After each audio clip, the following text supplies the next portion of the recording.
Howdy, folks. Welcome to Adventures in Alberon, Courts of Everest, our original D&D campaign. I am Joe Treff, your DM this evening and most.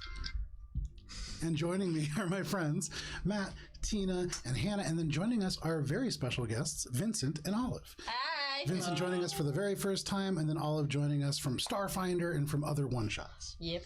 So we have a couple of things that we're going to announce real quick, and then we'll get into this game. First of all, we played Mosaic Team 5 last night. That is our original Starfinder campaign. We are in the midst of an asteroid searching for a treasure hunter, but more importantly, the group Sisoki Mystics' cousin, Crumbs. That is going quite interestingly, and it got very intense towards the end. You can see more of that on YouTube at Alberon RPG on Sunday at 12 p.m. Eastern Standard Time, followed by this session when it re-airs at 4:30 p.m. Eastern Standard Time. We also have Alberon RPG on Instagram. That's where you can see many more close-ups of things like this. These are both posted on Instagram right now. And then anything else that pops up usually makes its way there as well. And then in July, last week of July, first week of August, we are going to be off for summer break. But for each of those weeks, there's going to be an original one-shot that is going to air. The first week, there is going to be an original Starfinder one-shot that is called The Influencers. That is going to also have Hannah joining us. Woo! So that's going to be really fun. That is really we're returning to the resort planet of Ars Bay, and it's really like a Miami Vice kind of feel to it. So that's going to be a lot of fun. And then the week after that, there's an original D&D in-canon one-shot that is called Camp Bright Cove. And this is a classic summer movie, just enjoyable one-shot that's going to be great, and nothing bad's going to happen. You have a couple of guests joining us for that one as well. I think both of you are joining us, right, for that one? I won't be there. You won't be there. Okay, unfortunate. Wow. But we have a whole bunch of people that are going to join us. We'll make some announcements a little bit closer to the date for that. And then finally, for this ominous music that you're hearing, along with all the other sound effects that we don't make, we are using Sirenscape, which is a digital tool set that you can use to put music and sound effects into your game. And with that, I'm going to get us into our recap. I tried so hard to forget. It's like, yay, Vincent. Woo! I'm here for a masquerade. Wandering Hearts. Party. Maybe the after party. If there's an after party. Oh, jeez. The afterlife party. Wandering Hearts. Last we played, Ori was lured by the woman in black to the back of the mansion. Ori, you were propositioned to retrieve a key and some chocolate from the yellow room. Mostly just the chocolate at first. The rest of the group was determined to ruin your chances at finally having a sweet goth girlfriend. But this devolved into chaos, with everybody running throughout the mansion, some people trying to stop you, others trying to find alternative means, and then people like Billy giving up on you entirely and finding other things to occupy themselves. Minka got lost, with all of you leaving your Air Genasi druid to their own devices. She found her way to the guards, who returned her to Billy, and Billy decided to bring Minka, in her distressed state, immediately into the ballroom to converse with Lunsunder, the host of this masquerade ball, and the person that you were here to eventually turn in. Lunsunder immediately saw through Minka's ploy, such that it was. Billy, Minka, and Alina were thrust into combat with the Bards as Lunsunder escaped upstairs. Cheshire, you followed, making your way out and then disappearing from combat. Ori, you disappeared downstairs, using this as your chance to seek out strawberries for Paisley. He's now. As Billy and Minka went down, Alina, you rescued Billy, thunderstepping through the kitchen to deposit Billy outside before dashing back into the smoking building, horns at your back, Bards in front of you. And Alina, as you stand in the kitchen, and Ori, you down in the basement, you witness Lunsunder over a iron or steel casket of some kind with all manner of veins of steel that run along the walls and floors into this casket. And as he deposits 4 keys and turns them, and this begins to open, and he retrieves this glowing thing with a gem. Dark, terrible gem. There is a gem within it. that is where we begin this evening. As the pillar walls fall away. The dark parable gem. And because we are in combat, I'm going to say, Goddamn. can I have Olive and Vincent? We'll introduce your characters when it is time, but can you roll initiative, please? Publish your notes. Bring up some more appropriate music. Could you pass some to do the marker? Yeah, Is this this correct stuff? initiative is And then So yeah, give me 1 second. I'll get the whole thing and then I'll read it out. All right. the little tab. Vincent, what's your roll? He's been playing for like a decade or more. He just isn't familiar with the app. Vincent? 15. 15. And then what is your character's name? At the party or actual name? Actual name. This is Actual mostly for name. initiative, yeah. Okay. Were we supposed to come up with fake names? Depends on why you're at the party. It's a masquerade ball. Dallas Stretch Pillow. Partygoer 6. And then what did you roll? 14. 14 for Feywind. Okay. So we are starting with Alina, but the entire initiative. It begins with Minka, who is already gone, and then it goes to Ori, who is at the end of his turn, and we're going to start right there. Alina, you are next, then Cheshire, then Valis, then Feywind, then Loonsunder, then literally everybody else, and then finally the Bards. So, Alina, Cheshire. give me 1 second here. Billy's gone. Then who's after Cheshire? All right. Alina, from where you are, you feel this adrenaline race through your body. And though you just left Billy behind you and you turn and you can see these individuals in front of you, you can hear over the heartbeat and over the crackle of fire that is coming from just beyond, you can hear these horns. What do you want to do? Well, I want to get back to Minka, but these jerks are in my way. Okay. So Oh my god, this. I suppose. So I'll move up a couple of. Okay. So that I can see them. Sure. And I'm gonna Eldritch Blast, Okay, yeah. obviously. Go ahead and make your attack roll. Yeah. And I does either of them? Is there a way to tell without a check whether one of them looks more hurt than the other? Neither of them looks especially hurt. You can hear one of them like still kind of gasping and screaming in pain, their leg compound broken through. He's fine. He's fine. And that one seems especially hurt and probably around the corner. All right. Well, I will shoot the one with the loot. Yeah, go for it. All right. The first theme, that's a 19. Oh no, sorry, a 28 to hit. Yeah, that hits. And the second one, a dirty 20. Yeah, that hits as well. All right. Very nice. Roll damage. And those are both against the same guy? Yes. Cool. All right. So that's 12 on the first beam. Very nice. And 14 on the second. So 26 total, 3 of which is bludgeoning. Very nice. And then I say, as a free action, that was a warning shot. Get out of my way, and maybe I'll let you live. Phenomenal. So you say this as you fire these two bolts, you like streak through here, and on the stone you almost slide, but firing here, they hit this one bard, and already it looks like they are quite badly hurt. Each bolt goes into the leather armor, and you can see it singes, and it was like fine and fancy before, and so it quite quickly kind of like catches and begins to fall away. Anything else? Nope. Okay.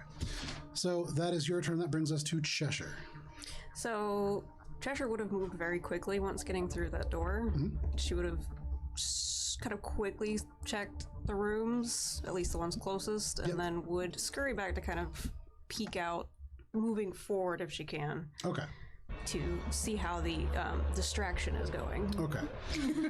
So you move forward and you're going to be appearing from the side that is closest to Alina. Technically, you're 15 feet down because you're in the blue room after coming down that pole. So it takes you 10 feet of movement to get to right there. Okay. Seeing Minka down. Fuck. Healing word. Okay.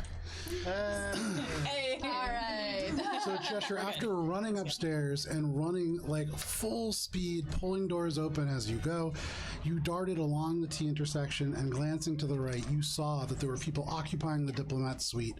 And with that kind of security presence outside, you opted to continue and just wrapped around to the other side. That is 9 points of healing back for Minka, which is max. And so all of a sudden on the ground in the beautiful marble ballroom, amidst these burning embers of fire and with this person screaming in the background, Mika just gasps to life, the pale kind of color fading and the blue returning to her skin. Anything else, Cheshire? Can I see any of the bards still? From right there, you can see down on the marble stage that is slightly elevated, there is one who is down. Their leg, like the tibia, is sticking out through the actual skin, and there's blood just going all across this marble. There is one who looks a little hurt and is trying to help them, and then the other ones I think are probably just out of your sight. Okay. Just like as a person. Nope, that's it. Okay. No worries. That is your turn, Cheshire. Valis, what would you like to do? Feywind, you're on deck. Yep. Let's see. So I come up to the stairs in the basement, and what do I see? So straight ahead, you can see like dashing around the corner and then firing off these two eldritch blasts, this satyr who is like fighting against these bards who you can see are almost like knocked back around the corner. And so she seems to be heading off in this direction. You can hear some kind of like concern through the door. There is fire and chaos coming from this direction and smoke heading out.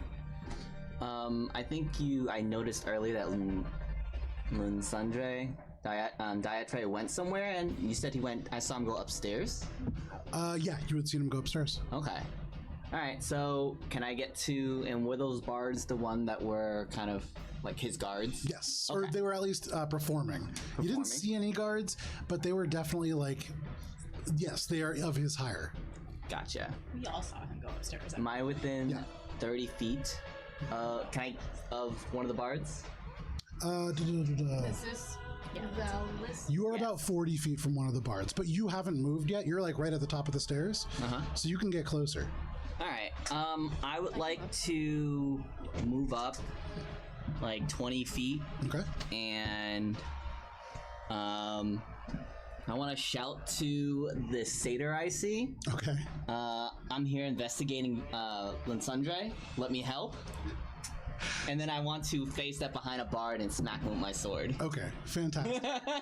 So you hear this, and Alina, as you turn, there is just this, and you see like leaves and just this faint snap of green light, and then all of a sudden, as you turn back, you see this similar, as it just reappears behind, and go ahead and make your attack roll. All right. Does a 9 hit? A 9 does not hit, unfortunately. So as you phase, the momentum carries you a little too far, and you kind of swing wide. This bard ducks down underneath.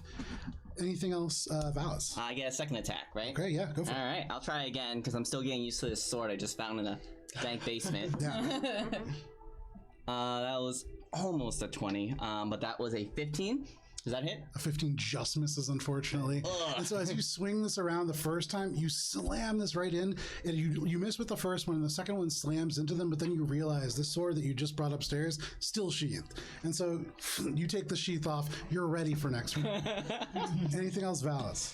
That'll be it. Fantastic. Feywind, from where you are, Where even is Feywind? so for you, you can see there's like a little bar over on the far corner over there. You are coming in from that direction, from the foyer. You helped a couple of people escape and like run out, and now turning your attention here, just as predicted, this party that you were sent here to keep an eye on really has their foot in it. You can see Minka like gasp to life, pull themselves up amidst this charred ember and fire.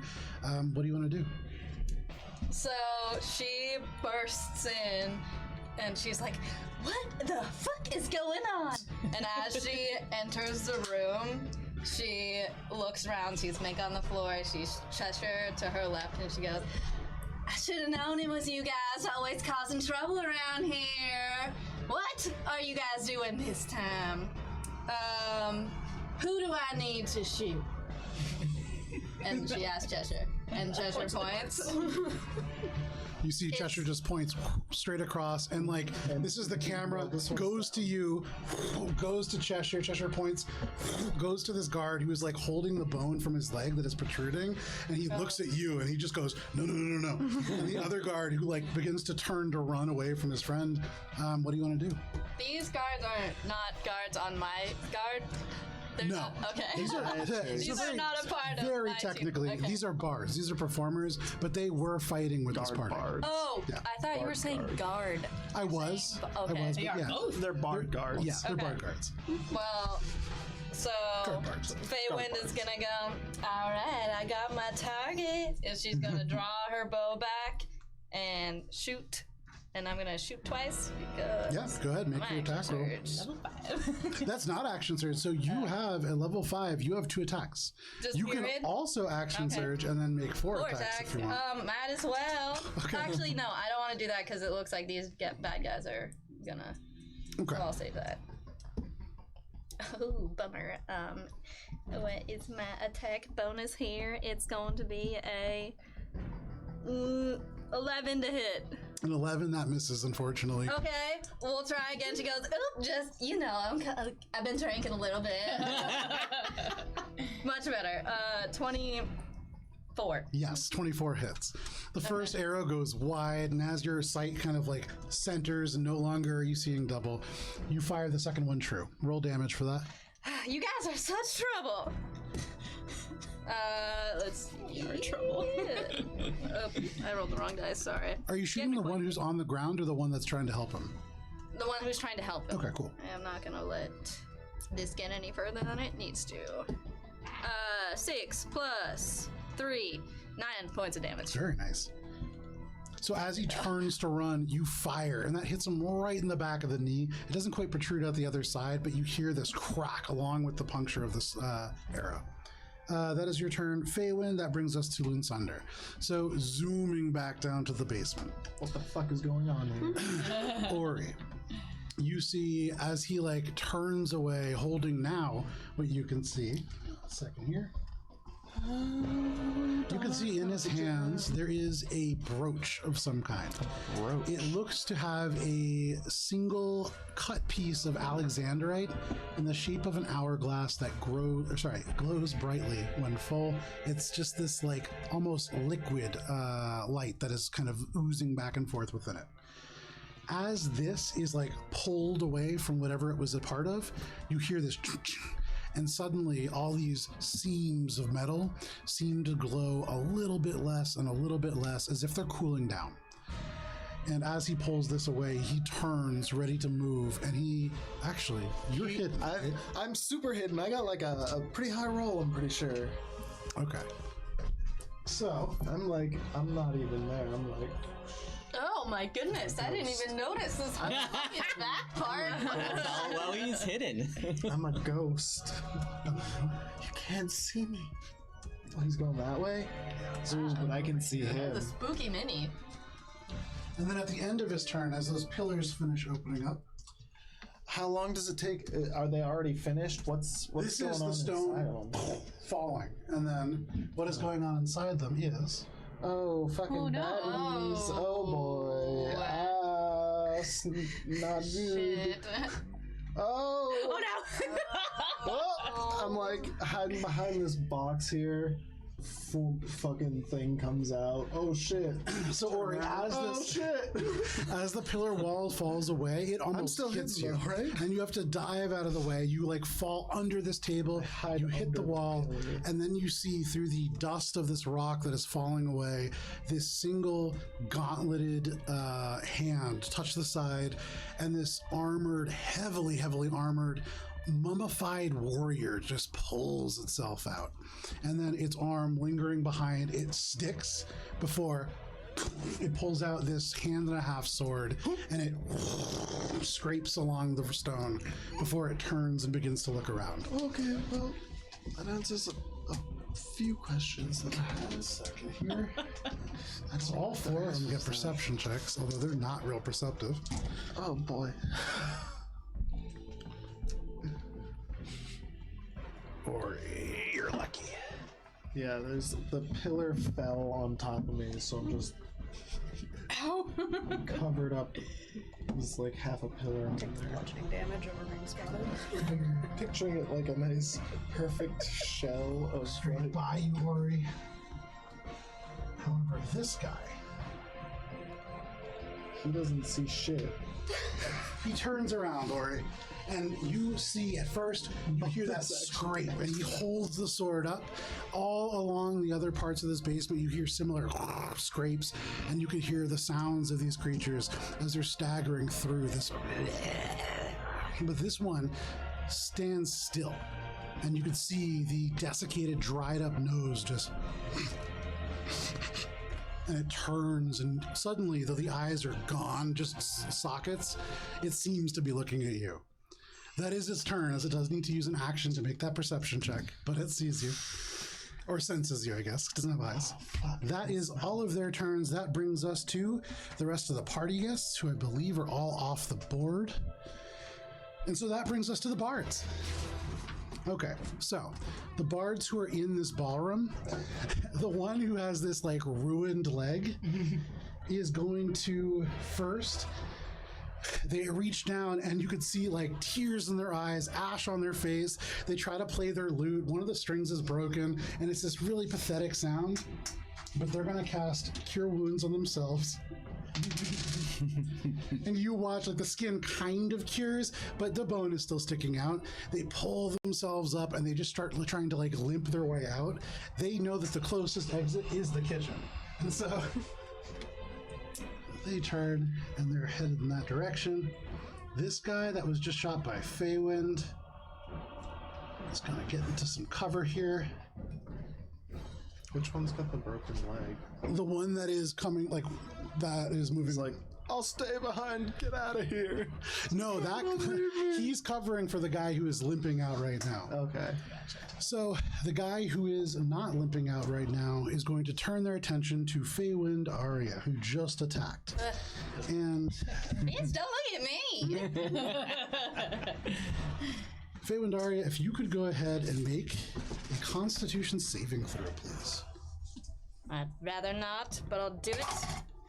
Oh, natural 20! Not the time to roll a natural 20, So you but I'll shoot take somebody it. with this arrow. It sinks right behind their knee. You hear this pop and this crack, and they turn and they limp, kind of falling into this crystal. You hear the crystal kind of snap and splinter a little bit as they do, but they turn around, and you can see with this horn, they play this loud note, and it streaks across, and you dodge out of the way, and you can see like this old lady who comes like late arriving to the party. She's like walking in the door, and she's like, hello, and it's right into her face.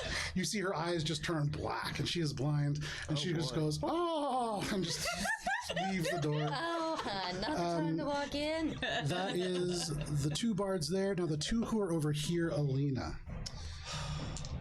All right, so the first one is going to look at you. I have all of my spells are all messed up now. How do you guys keep track of so many spells? Magic. I had Gunter's deck. I That printed was out all my kinda cards. I useful, just lost one. But I lost the cards, and We like the cards too. I like the cards though. Yeah, having the physical, I like it because I can just like flip to it and be like, this is how I cast a spell. Okay, so I have a delightful app on my phone. they are going to suddenly look at you, and with this little lute, they're going to play just one string, and you can almost see this sound become real as they cast Hex on you. That is as a bonus action. My thing. The other guy, as an action, is going to cast Firebolt against you. Oh shit. Does he have? Is that the one near I'm at me? 1 hit. That is the one oh yeah, sorry, right, you're behind me. Yeah, that is the one that is near you. God, you guys picked a I'm fight. hearing the horns of the hunt. I'm not Does me thinking being about near hit him points. give him disadvantage? Yeah, absolutely. And that is why he rolls a grand total of 8, which is going to miss quite badly. The guy right here is going to step right in with you. He is going to turn to face you.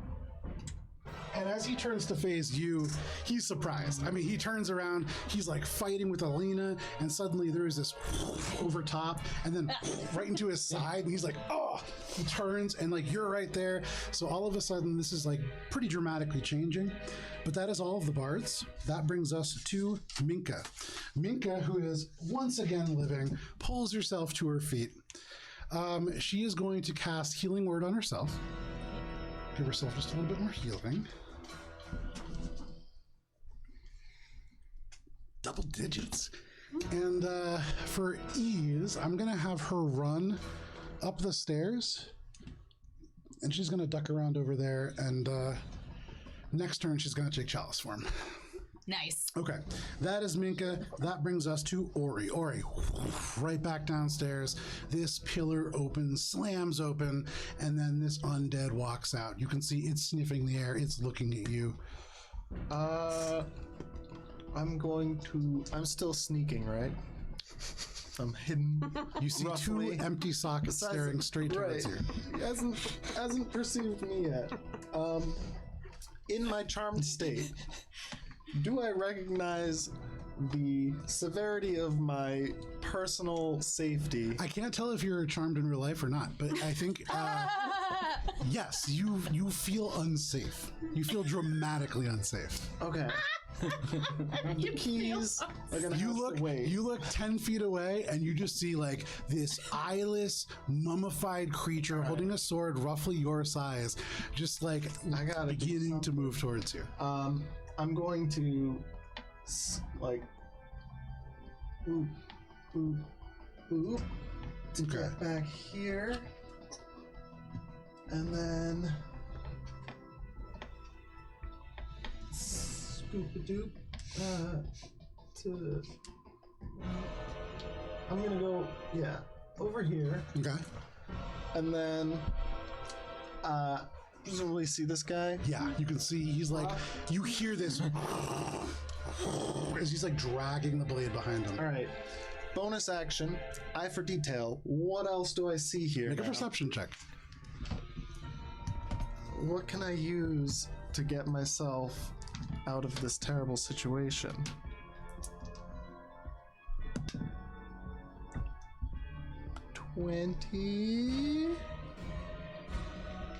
What? All around you, you can smell wine. 22. You can smell alcohol, and so looking around, there are all these barrels. You are standing amidst many, many barrels, many gallons of wine. For what that's worth, off into the corner, you can see there is this long cabinet or table, and there are a number of glass bottles, although they seem empty and just kind of covered with dust. Next to them, there is a pale kind of beechwood chest with metal kind of ribbing around it. That's closed, although it doesn't seem locked. And then you can see a shield off in the very far corner. And then what is you have dark vision? Yes. 60? Yes. That's up to 90, I think. If it's right. up to 90, then you see that gentleman, and then also in the very, very far corner, you see what looks like maybe books. Okay. Cool. So, can I douse myself in this wine? That probably as not. an action? Oh, you haven't taken an action yet. You've Bonus moved, action. Bonus action. Yeah, for sure. Cool. I am dousing myself in this wine to mask my scent. Okay. Considering that this thing was trying to smell me and smell my presence. Okay. So in order to be very not smelling, you are going to create the strongest smell down here. So that I blend into it. Gotcha. Okay. So you see this like keg that is turned over in this holder, and it's already been tapped, and so you take and just kick it off. And as it begins to glug glug glug out, you lift it up and just pour it out yourself. I'm masking my scent. No, we get it. I see nothing wrong with this. Consider Your your clothes scent initially now. I'm surrounded by zombies right now. Okay? Your clothes initially I don't soak have red spells. and then just fade out, and you're just wearing wet armor. I have wine and a box right now. You were wearing wet armor. Anything else, Ori? That's it for me right now. I'm just hiding in this little pillar area trying to figure out how to fucking get out of here. Alina, At there's least a you're free of bard the tight pants. 5 feet away from you. There's another one 10 feet away from you, and then behind him, some guy. What would you like to do? Well, the guy had called out to me and said that he's here to help, and having a firebolt zip past me made me realize just how beat up I am, despite the the horning. So I'm gonna call to the guy. If you're really here to help, you can start by giving me some healing, and then I will Eldritch Blast the guy in front of me. Very nice. No, I'm in base contact with You him, are. so do I have disadvantage? You do. That's why he moved up. Alright, so the first one, that's gonna be 16 to hit. 16 beats a pizza. And then the second one, 15 to hit, so. 15, that misses, unfortunately. But the first one definitely hits. Alright, so that's gonna be. Where's the damage roll? It's working. Alright, that's gonna be 12 damage, 3 of which is bludgeoning. So Alina, as you are like firing at him, this other person like says that they're here to help. You tell them, if you're really here to help, give me some healing. And then as you're fighting with this dragonborn, he is like playing this lute, and every time that you go to try to like back away, he is advancing, and so you have almost no room to work. The first time that you cast Eldritch Blast, he moves closer, and so it fires straight by him. But as he like steps, he's right in front of you, and he grins, this big dragonborn grin. He's about to say like, "What are you gonna do?" And then you just pull your hand right up in his face and just Eldritch Blast. He is down. Wow. Yeah, I mean that first hit was the last turn. You did a lot of damage. Nice. Guys, we did it! So You did it. no, you're fine. And so the dragonborn just around and hits the ground, kind of skidding along the cobblestones. Varys, for what it's worth, this person's like, heal me! And this person just dies. And You're next. Anything else, Alina? It's implied. Call an ambulance, but not for me. No, that's it. Alrighty, that is your turn, Alina. Cheshire, what would you like to do? Valis, you're on deck. To the one that's not limping. Okay. No. Unsettling words. Okay. You're mine. It's a -8 on the next saving throw he makes. And Crown of Madness. And Crown of Madness. Which is a wisdom saving throw. That is almost certainly going to make it. That is a 19. -8. -8, right? Yeah, 11. That is a failure. Oh, okay. So what does that do? Charmed target must use its action before moving on each of its turns to make a melee attack against a creature other than itself that I mentally choose, and I'm choosing his little friend that's scurrying away. Okay, very, very cool. So that's on his next turn, correct? Yes. And does he get a save at the end of his turn? He does. Fantastic. All right, anything else, Cheshire? No, that's it. Okay, from the corner that you are kind of sitting in, you're used to hiding, but in this pink wedding dress, kind of hard to do so. You are the only person left in your ballroom attire, aside from Feywind, actually. But you cast the spell, and as it takes hold, you can see as he like ducks behind the crystals and cracks them a little bit, he pulls the arrow out and he looks down at it and kind of like freezes. And you can see all around him this twisting element of like thorns and metal protrudes, and he turns, looking a little bit more ominous. His friend is just limping away, can't see him. But that is your turn, Cheshire. Valis, what would you like to do? Let's see, I can't really see like where I am behind the walls. You're right. Oh, you're right there, yeah. Okay, I want to move right next to Alina, Okay. but still within. Yep. You can do that and stay in base contact. Uh, Yeah, no problem. Yeah.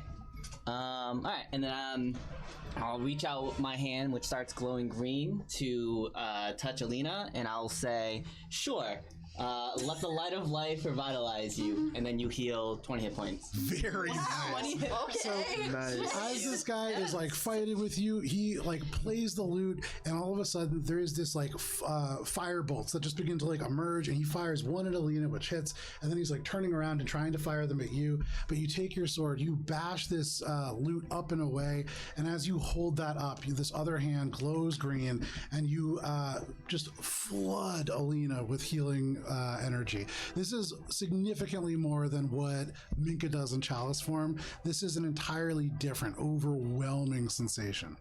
But anything else, Valis? Nope. Okay. Faywin. You in the far kind of hallway, you can see this bard suddenly gets this weird look on his face. He's holding the arrow that you just fired, and then you can see he like reverses the grip, so it's like a stabbing motion, and then turns to like follow his ally. What would you like to do? This area is downstairs, right? Yeah, so you have to run like all the way across here. Like this is the way down there. Okay. Yeah. Gotcha. Can't help my brother in arms, Ori, right now. So she is going to take another shot at. Well, do I want to move? No. Actually, yeah. I'm gonna.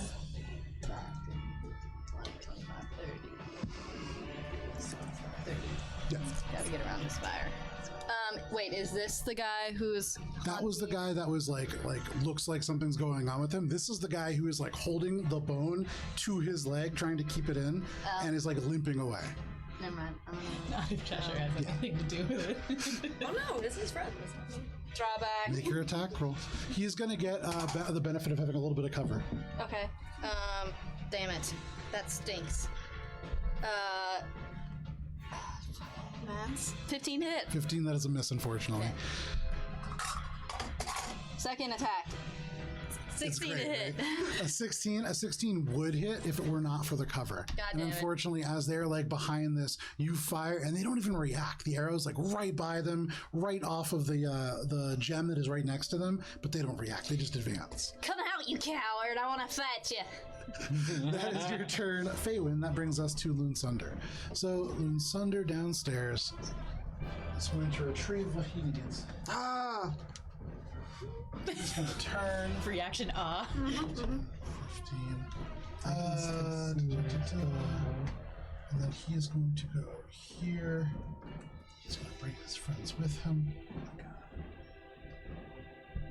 And then this one. It's kind of smell me. I think he's thirsty. I'm hiding so fucking hard right now. So, Ori, you can see as it Covered it. sniffs, it begins to walk, and at first it's just the Fucking hobbits with the rock. of it on the stone, but then you could hear these heavy metal boots just and it begins to run and lumber, and it lifts the sword up, and you're sitting there just like, I hope he doesn't see me, but he sees you, and he is going to make an attack Trouble, roll. bro. Oh, shit. As he Uncanny swings dodge. this down, this is going to be a 8 to hit. Oh, that misses. I fucking roll out of the way. And you watch as this sword slams into the stone. The stone cracks, the metal rings up the side, and you can hear the bones rattle as it does. But the eyes just switch and turn to you, and then you hear this as this other one is now lumbering and running towards you, and you can hear groaning and moaning as the other ones seem to be aware of you. And from the darkness, from that, you can just hear, oh. That is Loonsunder's turn. That brings us to the Bards. So, the one who is charmed is going to turn and just cross the distance to his friend. He puts his hand on the shoulder, and this guy just goes, oh, thank goodness, and then just stabs him with the arrow. What? That is going to hit. That's So pretty this good. way? No, this way? Yeah. And so you watch as he just right into the neck, right across the artery, and you can see he instantly lets go of his leg, and as he stumbles, the leg snaps, and he falls to the ground dead, like just bleeding out across the marble. He had 2 hit points left. bloody. Yeah, very much dead. And you can see this guy just stands there. And when he accomplishes this task, what happens? He remains under my spell for the duration. Cool. So he just bends down and just keeps stabbing the corpse. We'll pick that back up for his next turn. That guy is dead now, and so that brings us to the other bard, who is the only one left alive. He is going to turn and looking at what is currently happening. Valis, he is going to turn and you are holding his loot up, and so he turns and he just puts a hand on your shoulder and he just says, "Cover me while I leave." Go ahead and make a wisdom saving throw. All right.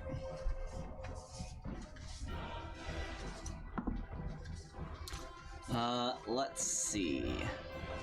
What does an 11 get me?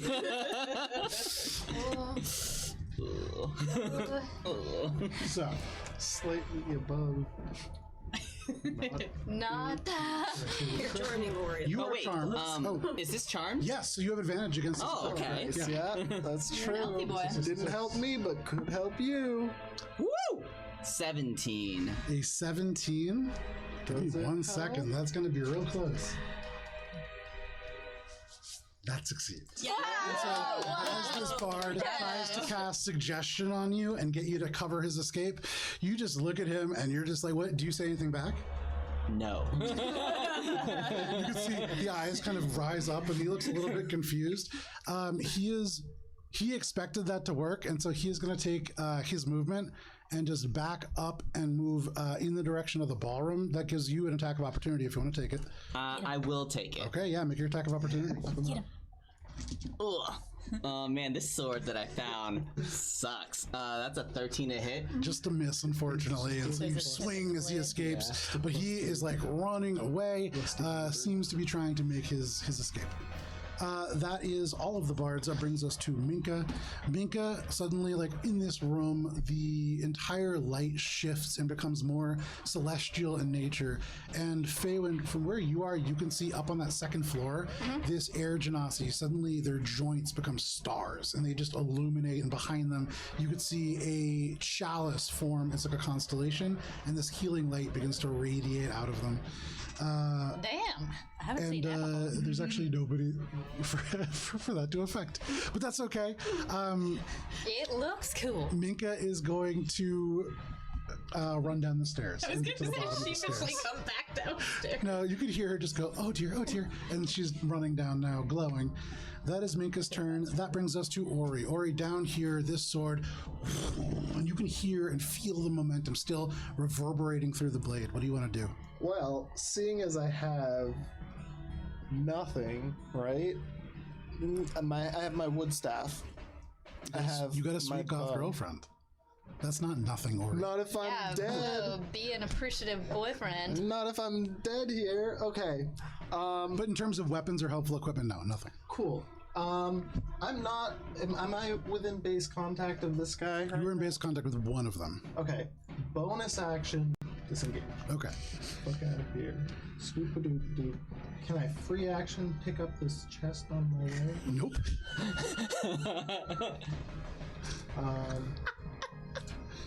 Can I become Optimus Prime, not a sponsor? Yeah. Wild shape transformer. Is it a large box? Can I pick it up? It's about that size. Okay, so I can pick it up as an action, right? Matt, I would love to. I have a crate about that size upstairs in my room. I would love to see you pick it up as just a quick Okay. action. How about instead I'm gonna go over here and I'm gonna pick up one of these Yeah. more useful shields. There you go. So you go and you look at it, and your hand touches it, and as you push it, it doesn't Can I go free action anywhere. pick up the shield? And so, no, but I mean, as part of your movement, you can certainly go and grab the shield on the go. It's not like a big box that you have to lift. Okay, cool. Because then I would like to be able to continue so that I can hide around the corner here if possible. So action hide. Yes. Yeah, go ahead and make a stealth check. I'll get there after. You run around the corner, you after I grab the stealth. shield, and as you duck down, you just try to hide behind it. Alright, let's see here. Ba-ba-ba. Not gonna be the best, but might be serviceable. 18 18. Okay. You feel as hidden as that makes you feel. Anything else, Ori? Like, because he knows that I'm here, right? I'm not stupid. I heard him go, oh. Yes. And his fucking things are attacking me. I'm not here to cause any harm. I don't have any weapons. Okay. We'll see how that plays out. There's no skill check associated with that for what it's worth. That is your turn, Ori. That brings us to you, Alina. Alina, this healing light floods into you. You can see the celestial glow of Minka, who is certainly still alive because you can see this begin to emerge. The fire is beginning to die down, and this one bard is beginning to run away. What would you like to do? Minka! Yay! Alright, the one bard's beginning to run away back toward the ballroom. Yes. And back toward his murder hobo friend. Yeah. Do I hear any sort of commotion from the staircase that leads down to the basement? What's your passive perception? Is it above 14? No. Then probably not, unfortunately. Pillars opening! That's the 14. It's it's downstairs and everything. Yeah, alright. And there's combat. So I have no idea that Ori is fighting for his life down there. No idea. Ori is just going off looking for strawberries. 13. Oh, so close. Well, I'm looking for the keys now, but the keys, it seems like it's a no-go. For what it's worth, what's your passive perception? I believe it's 15, right? No, 13. 13. Oh, okay. Yeah, nobody's hearing it. Ori's just doing great. Mine's 15, but I don't think Too I'm far close away. enough. Well, because we lost track of him, so we don't even know that he's down there. No idea. No one knows. I tried so hard, Matt. Oh, how the turntables. I like how UN individually provoked the mini boss fight for in case you guys didn't do the boss fight I with the wasn't boss trying to in the provoke room. it, I was trying to hide. Yeah. I was So hiding. seeing that Minka is okay, and I handed Billy off to Urtrod, right? Okay, so she's okay too. So, I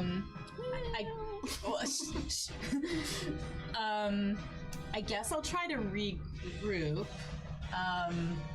But first, I don't like this bard. He was mean to me, so I'm gonna Eldritch Blast him. Yeah, go ahead, make your attack rolls. 24 on the first one. 24 hits. And 17 on the second 17 one. hits as well. Alright. That's gonna be 9, 12 plus 11 more, so 23 points of damage. What's our budget? Instantly he's looking real rough, and so as that hits him, one almost like he begins to like stagger forwards, and the other almost knocks him down from the other side, and so he slams into the corner of this area, and he can see his friend advancing towards him. He is, in his mind, this guy has just pulled an arrow out of like his ally who sadly has passed away, and so he sees his friend, he's like, oh, and he's like begins to run towards him. Anything else, Alina? Yeah, so after I do that, then I'm gonna say to my new best friend,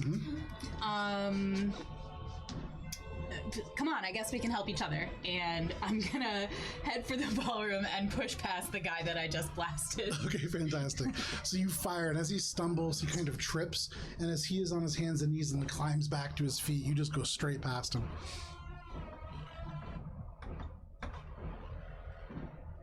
No problem. That is your turn. That brings us to Cheshire. Valis, you're on deck, followed by Feywind. Using my action to maintain Cloud of Madness, kill your friend, kill your friend, kill your friend. Yep, everything's back to normal. That's it. Okay, no problem. And for what it's worth, he certainly considers this other bard his friend. I rolled for it, so there is a small chance that he just did nothing. But okay, so that is your turn, Cheshire. Valis, what would you like to do? Alright, so I guess I'll run into the ballroom, and what do I see? So rushing into the ballroom is 10, 20, 30. You're going your full movement? I'll go 20 feet into the ballroom. So that's good. That also doesn't take you out of your out of the range of opportunity for that guy for what it's worth.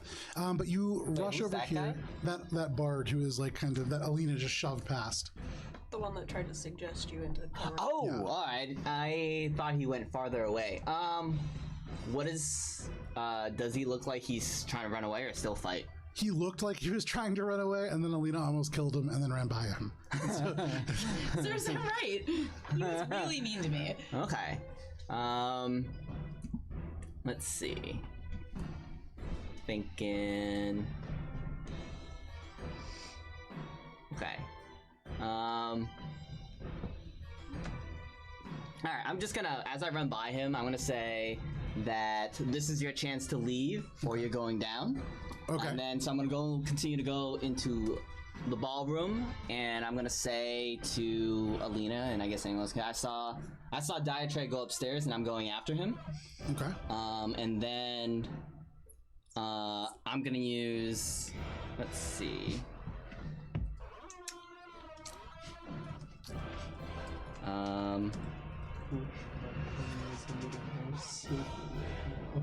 Guess I'll just use Divine Sense. Okay. Just to see what I think I'm gonna be up against. What is the range on Divine Sense? 20 feet? Or is it 30 feet?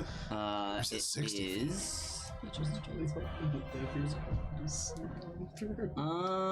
60 feet. So I can sense anything by the hollow spell, celestial fiend, undead within 60 feet that's not behind total cover. So this goes out, and as you close your eyes, you see this radiant glow that just goes like a radar or a sonar just across the space, and you can see it washes over Alina and these other individuals and just continues on. Towards the entrance, actually just beyond where Feywind is, there is and you can just see there is a figure, an undead figure. Though you see nothing in the visible light spectrum, there is an undead figure standing right there. And then beneath you, as you look down, there are several undead figures that are all moving around, at least 4 of them. Okay. And I also saw a figure next to Feywin. Correct. Okay. Not next to you, about 15 feet behind now. Okay. What the fuck? All right. And then I guess after I say all that, I'm going to look towards Feywin and I'll tell you there is an undead creature 15 feet behind you. Faywin whirls around and goes, no, there's not. And do I have enough time to just say that also I see dead things downstairs? Yeah, sure. And so you say, there's something behind you, and also there's dead things upstairs. That's a lot to say. And it just in explodes 6 out across the seconds. room, but no problem. That is your turn, Valis. That's it. Alrighty, Feywind, you turn. There's nothing behind you. What would you like to do? Well, fuck, so she's like, there's nothing behind me. So she's going to run towards Cheshire. Okay.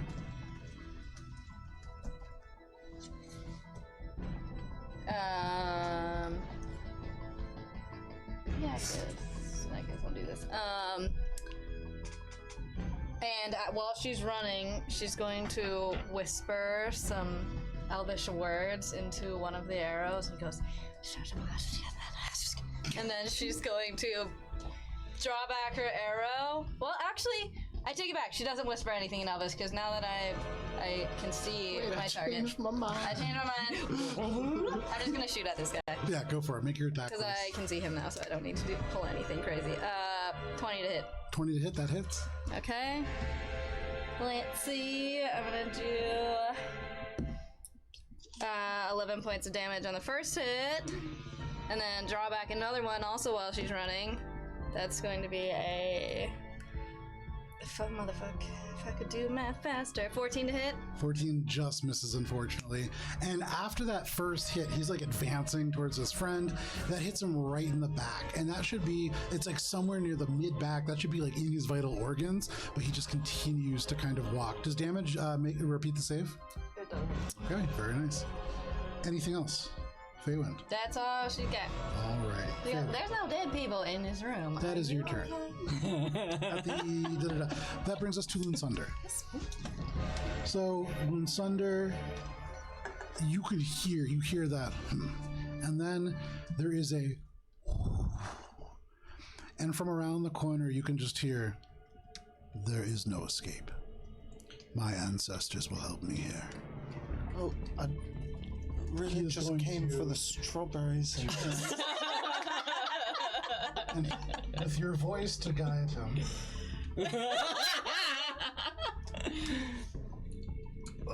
Unfortunately, these guys are slow as shit, but they will at least cross. I am technically still hidden Are you? by them, unless he's like controlling them. So as Moonsunder walks around this corner, you can see I have the shield, and I'm just like, the mask is off, and this face is just covered in this pale skin, and through it you can see the veins, darker blue than you would imagine, but every now and then, as there is the of the heartbeat, you can see like a little bit of light that glimmers through it, and it is mirrored in his eyes. Though they look blind, there is this luminescence behind them. And he looks right at you. It seems as if this is an individual who could probably see things that are invisible, Yeah. and so you being hidden is not Doesn't the matter, biggest yeah. impediment. All around him, as he rounds the corner, you can see these wisps of ghostly figures, and you can see in the ghosts every now and then these faces that just appear. And 15 feet around him, he is just surrounded by these entities. That is his action, that is his movement, and then that is going to be his turn. That brings us to everybody else. Feywind. Yes. Or actually, no. Valis. All the way across, as you see Feywind just go, no, there's not, and just run away. From behind her, suddenly the air just, and you see this pale woman dressed in all black. And she looks directly at you, and you can see she just shakes her head, and she turns and just walks 30 feet out. And then you see a bat just. Damn, where your girlfriend left you? Or is dead. That is the least of Ori's problems right now. But he's still. Wait, he's still. That is everybody's turn. Well, we don't. easy come, easy go. The charm state has not ended.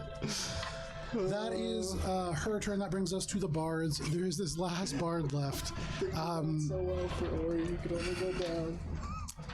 He still thinks he is a friend, so... oh, actually, yeah, I started with him, so we'll start with him. He's going to cross over. He steps over the body of his friend, and Valis, he gets to you, and I guess he has to actually try to push by you, because he can't stab through you or share a space with you. So please make an athletics check. Oh no. But you want to let him pass. Yeah, but this guy is not your... This guy just showed up at a party. This is a lot of chaos happening. Athletics. Not that it will matter that much, I don't think. 12. Wait, no, where's athletics? 16. 16. So he like tries to go past you, and you just kind of stand there, and he boom, into you, and he's holding this arrow as if to stab, but he just kind of is like, and like tries to push past you, like semi-politely, but with like a pretty good urgency. That is, I mean, he can't get past, and that's all that he could really do. I mean, yeah, he can't throw an arrow, so he's not going to do that. That is the bard's turn. That brings us to Minka. Minka is going to cross 10, 20, 30, and then hearing you say that there's undead creatures downstairs as part of that last burst of kind of verbosity, she's going to run over and end her movement right near that throne. As she like intends to run by, but then seeing this kind of chaos, she's going to stop and wait for things to clear. Is right she using there. her full action to? Yeah, right up to the throne. And that is Mick's turn. Ori, you are surrounded by undead. What would you like to do? Okay, bonus action disengage. I'm gonna go ahead and do the old talk backwards. As I'm so terribly sorry. I came with Bash. I was told to come down here for the best chocolate. I've heard that you have very delicious chocolate. I am so sorry for trespassing into your cellar. I was looking for the chocolate.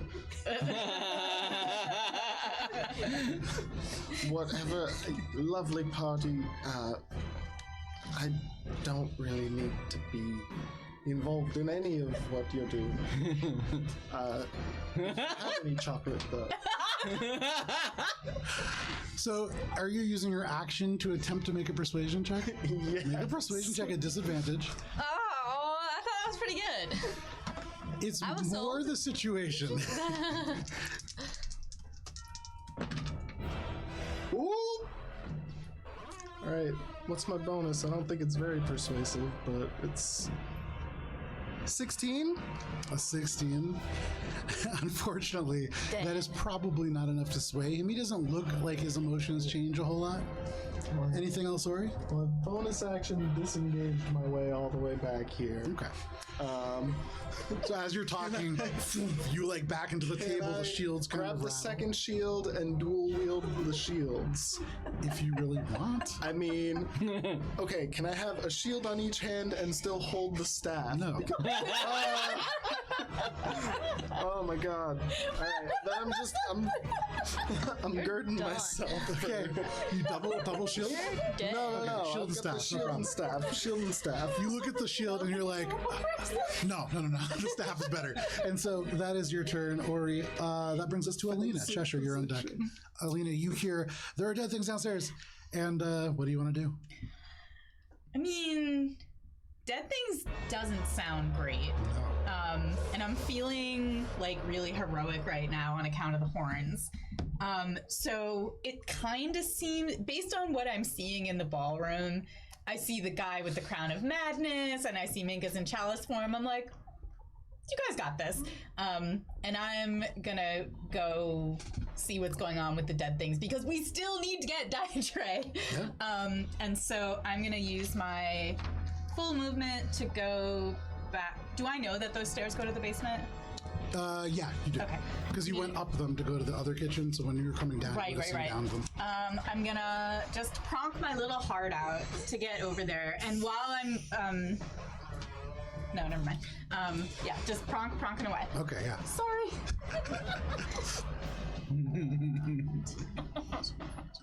Yeah, we're good. 70. Yes, gets me down there. There you go. So you just pronk off Or the top. I'm like I guess at the top of the stairs because Yeah. that square is where I'm at. So. That's good. So you run over and you just like pronk off the wall, hardcore parkour. You're fine. I checked. And you just land and then just clop, clop, clop, clop down the stones. Yeah.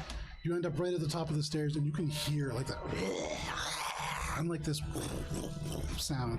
That is your turn, Alina. Is Ori? Can I hear Ori doing his weak protestations? It's the other side of the basement, okay, so okay. probably not. Yeah, unfortunately, I would love that. That is your turn, Alina. That brings us to Cheshire. Again, using my action to maintain Crown of Madness. Okay. But hearing that there's undead. Ruin a good party! And slowly making my way after. Okay. Now we're cooking with gas. There you go. Okay. And so now, more of your party appearing. Almost everybody at one place, but where's Ori? That is your turn, Cheshire. Valis, what would you like to do? Alright, so I feel like this is an obvious question, but I feel like I should ask it just in case. Yeah. So, like, undead in this world, is it universally evil? Bad? Like, there's no... People don't... No, but here especially, there is like very, very tight regulations around undead. There's one group that's really allowed to do it, and so unlikely that there would be just suddenly 4 undead creatures that are here now, sanctioned. Yeah. Okay, so I'm torn right now because I'm here to look for Diatray, but if there's undead downstairs, then I kind of need to do something about that. So I'll look towards the staircase and be like, ugh. And then I'll turn around and start heading back towards the kitchen. Okay. Also, I have detect magic running as well. I'm still concentrating on that. Do I notice anything like weird, I guess, out of the ordinary while... Range is 30 feet for that? Let me see. I believe it is, but let me just double check.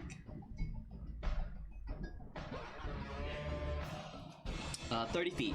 You look down, and below your feet, you can see slowly moving this kind of magical signature in the basement. Okay. A similar one to one that you'd seen on Diatray Sunder previously. Oh, Oh. Well, no, I don't think I had it up when I saw Dietary. Okay, then in that case, just a magical. You know what? for ease of this, having you in here and kind of just like thrusting you into this, you could have had it running, no problem. That's fine. Okay. Yeah. All right, then. I'm going to head towards the kitchen. Just run full. So I'll take the dash action, move 60 feet towards the staircase. Okay, yeah, and no I'll problem. tell everyone I sense 4 undead and one other figure that I believe is Dietary. Okay. So you tell this bard. Oh, is that should bard? leave. Did that bard run away? Because I told him It he hasn't could been. run. It hasn't really. He hasn't had a chance to yet. He's been pushed twice, and so he's just kind of he hasn't done anything. He's just standing. Okay, then I will let him keep standing. No problem. He's not having a very good day. He's not. So you run. Well, yeah. He thinks his friend is coming over, but something's wrong with his friend. So he's kind of like fight, flight, or freeze until he can figure out what's happening. So Like Ori. yeah, sort of. Oh, Ori backed up. Yeah. Valis, that is your turn. Technically flight. Yes. Okay, that brings us to coming, buddy. Feywind. Feywind, what would you like to do? What? I'm going to shoot this bard and hopefully fucking kill him. Twice. Feywind has murder in her heart tonight. That's 16 to hit. 16 just hits. Nice. Okay. Bummer. Okay, 6 points of damage. 6 points of damage. This guy is not looking great, and so already, having taken quite a few blows, he is not looking very well. The second arrow goes into his back. He now has 2 sticking out, and so he is now kind of limping. He still has this glazed over look, and now that Valis runs, he begins to stagger forwards towards his friend, but he is still up. Spice. Feywind is going to go, third time's a charm, and try to hit him There again. you go. 19. 19, that hits. Go ahead and roll well, damage. it'd be plus some. Damn it. 5 points of damage. That's all you needed. Nice. Well, you needed 3. As you pull back and you fire this arrow, it hits him, and he has 3. It's like a little tail of arrows that all come out of the small of his back, and he staggers like once, twice, and then he falls right across his friend. They're just kind of like right across each other. Your concentration's broken. So, and then also to finish my turn, Feywind is going to run past everybody, seeing as everybody's running downstairs, and so she's just like, all right, I'm gonna follow everybody, I suppose. And then she hears Cheshire going, no fun, behind her, and she's like, God, these guys, I don't know what's going on with these guys. So you kind of stop and you're like, ugh. Can I trust these guys? That is your turn, Faywin. Weird. Yeah, some things are starting to add up. It brings us to Loon Sunder. So, let's see here. Ori, you watch as he gestures to his side, and this rapier that hangs at it seems to draw itself from the sheath. And it is this dark kind of energy. It's not an actual blade itself. This seems to be something similar to what Billy wields, actually, in some ways. But he gestures at you, and he slowly advances. He's going to walk.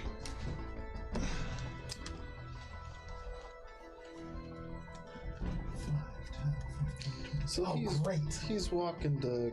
Alright, so, I mean, recognizing my situation, I'm not putting up a fight. I'm like, I recognize what you have to do. Wish you didn't have to do it. So as he steps forwards, first of all,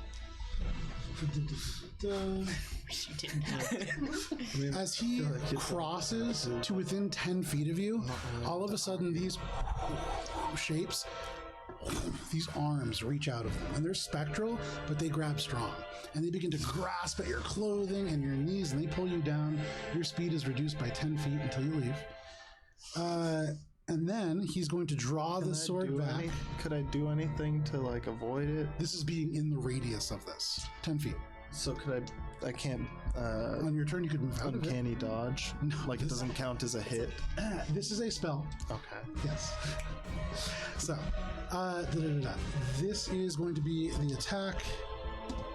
Now That is a natural 20. okay, but I can uncanny dodge That's it. fantastic. Yes, as long as you can melee attack. Yes. Yeah. So this is going to be 12 points of It's piercing any attack, damage. but yeah. 12 points of piercing damage plus 6 points of necrotic damage plus. It's unfortunate that you're getting credit on this because the spell adds another dice. Plus 8 points of. How much is that? Give me 1 second here. I might have just got one. 8 points of cold damage. And so, in total, 26. 26 All points right. of damage. Not one shot, but not fun shot. That is his first attack. What? I'm down. You're dead. The second attack is only a 14 to hit. Oh, that misses. And so, as he crosses and these specters begin to grab you and pull you down, you can see, like, these are individuals that seem to be like these specters that are pulling out of these holes in the pillars, and these other skeletons are staggering forwards, though so slow, they are just 5 feet out of the range to be able to attack you, so they have to double move to move 5 feet. That is the 3 of them. Now, these other 2. 5, 10, 15, 20. He can get within range. I'm so down. I'm down. He can't get within range. But he's gonna get. Did you do the uncanny dodge on that? Yeah. I did the uncanny dodge for that one. So this other one closes with you, and you can see this big sword. He swings it overhead, and that is going to be a 19 to hit.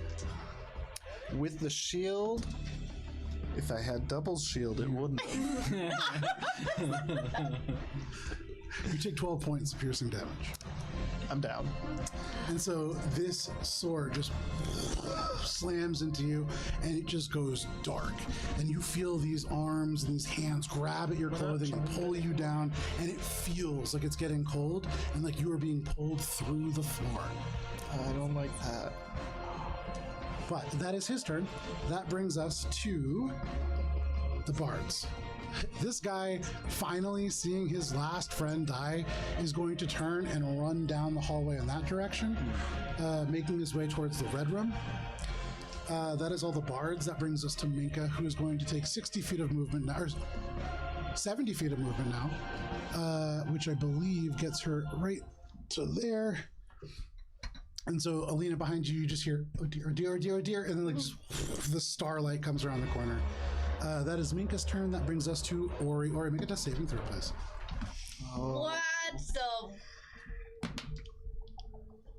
16. Okay, that's one success. Yikes. Now, that is Ori's turn. That brings us to you, Alina. Okay, down into the basement. Where do I come out? So you would come out right from that doorway. Okay. So you hear Shoot, a I can't- commotion. But I happening can't over there. see what's happening. No, but you hear clang and like a wet sound as something hits the ground. Okay. That was the soul being sucked out by the spell, and then the stab was like a. No, I get it. All right, I'm just gonna pronk. Okay. So let's.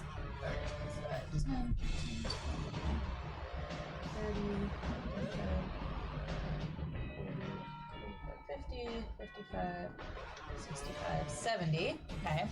So now I'm here. Okay. I see Ori on the ground. Yeah, you clop around the corner and it's just all these like Yes. undead just turn, and you can see Lunsun under these glowing blue eyes already looking at you. Yeah, and I say, stop! Okay. You do that. It And echoes in the I go, darkness. you're under arrest.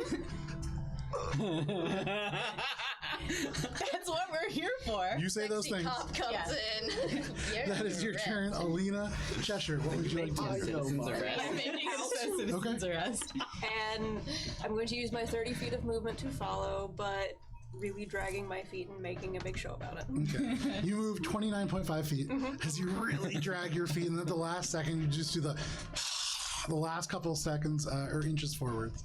That is your turn, no problem. You stalk. You kind of like kick one of the bards as you walk by. But that is your turn, Cheshire. Valis, what would you like to do? Followed by Feywind. Let's see. So I'll start to move downstairs. Okay. And as I walk by the weapons, I'll take a look at my longsword. Do I see another one in the stack? Yeah. I drop mine. I take a different one. And this one, you like, you take the sheath off first, and yeah, you're ready to go. All right, this one's better. Tears of the Kingdom jokes. Anything else? And I'm gonna. Let's see. So I think I kind of know in general where they are in the basement just from. Yeah, my absolutely. And okay, from where you are, if it's 60 feet, you can, I think, see the very closest one to Alina. I think. Maybe just out of range. Okay. But you know that that's where they are, vaguely. And Alina's running there. Clopping. Clopping. Sorry. All right. Above promulgating, straight to clopping. I'm going to. All decorum. So I'm gonna move the rest of my movement towards Alina, and Okay. then I'm not gonna dash. I'm going to face step, I guess, right next to Alina, Okay, 30 feet. and I'm gonna ready an action Okay. to. I want to use command on Diatray, but I'm not sure how to. Like, I'm gonna ready an action to cast command on him when it's his turn. So just be aware, if you ready an action to cast a spell and you don't use it, you still use the spell slot. Okay. Let's see. Can I ready a spell so the next time Diatray does anything, I will use command? Yes, but again, if he does nothing, you're wasting the spell slot. All right, I'm fine with Granted, he's probably gonna do something. Yeah. He looks at you, he's like, nah. Yeah. He said nah. Felt it. Yeah, literally. All right. Said it out loud. You prepare for that eventuality, Honestly, Valis. with That is him, your turn. Feywind, what would you like to do? He exhaled. Dash in D&D is just twice your movement. Correct. Yep. My whole movement gets me right here. Great. That's it. You run, clang, clang, clang, making your way. Dead people. My ass. That brings us to Incentive. You saw her come appear and run and go away. No, I That didn't. was a bat You lady. saw that. Wait, I thought did she uninvisible? That's what I thought it was too. Say again? Did Paisley My Did she girlfriend. uninvisible? appear out of invisibility? Yeah. So you Yeah. did see her. Oh, I did? Oh. I think you probably still have didn't the because probably you have were my around the back corner. turned. Yeah, so you didn't see her, but other people. So that brings us to Linsunder. He looks up and you say, "Stop! You're under arrest." So first, the skeletons are going to move forward. Sorry.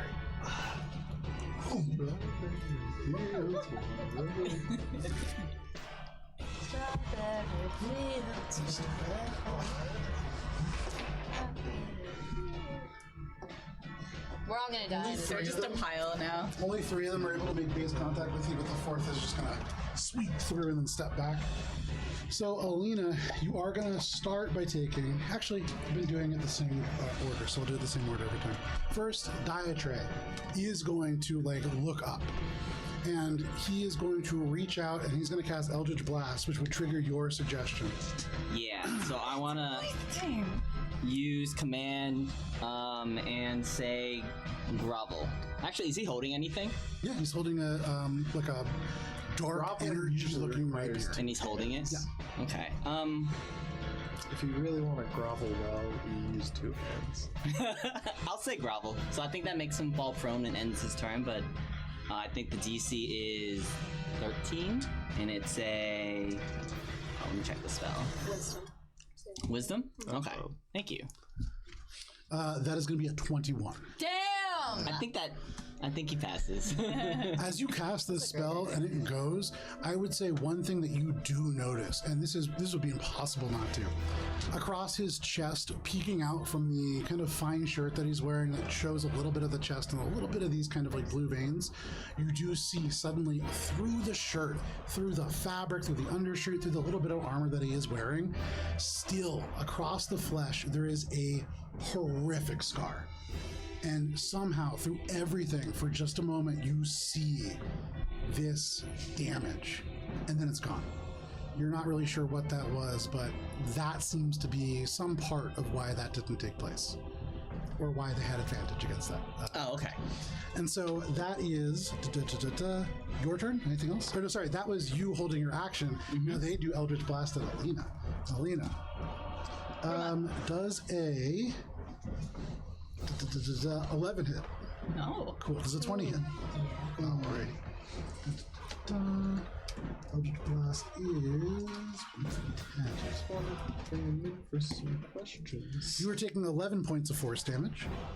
And go ahead and make a strength saving throw. Is this a magical effect? It is. Changes. Advantage. Strength save. Not my forte.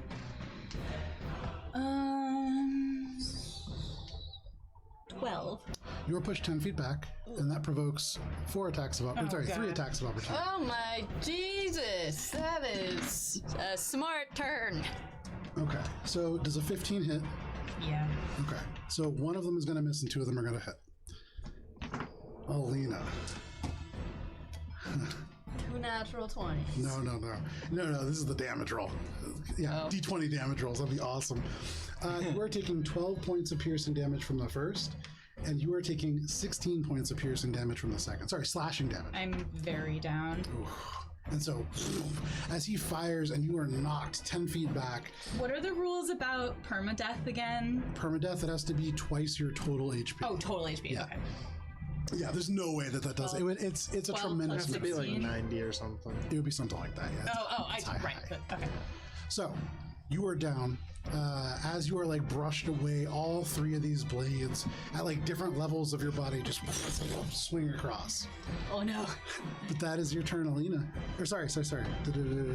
Alina. That was the Sunder who triggered all those reactions. That was the skeletons. And so that brings us to the Bard, who is running away. He's in the red room. Nobody can see him, but he's now running into the blue room. He's making for the front door. That is the Bard's turn. That brings us to Minka. Minka's going to make it down the stairs. Is this one also? Minka. 5, 10, 15, 20, 25, 5, 10, 15, 20, 25. All right. She's running straight through. Ugh. You can just hear the oh dears to echo down the hallway. Do you think at this point she switched to all beans? All beans. It's not She quite. might have. She hasn't seen this yet, but when she does, yeah, that's a bean situation. Yeah.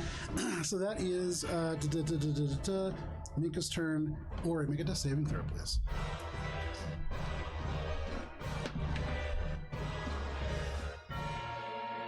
That's a 7. That is a failure. 1 success, 1 failure. So that is your turn, Ori. Alina, make a death saving throw, please. 3. Oh God! That brings us to Cheshire. Cheshire, what would you like to do? It's the first half of that show. This party turned into a buzzkill. Moving. And again, not hustling, but would use her action to keep moving too. Okay. So right up next to Faywin.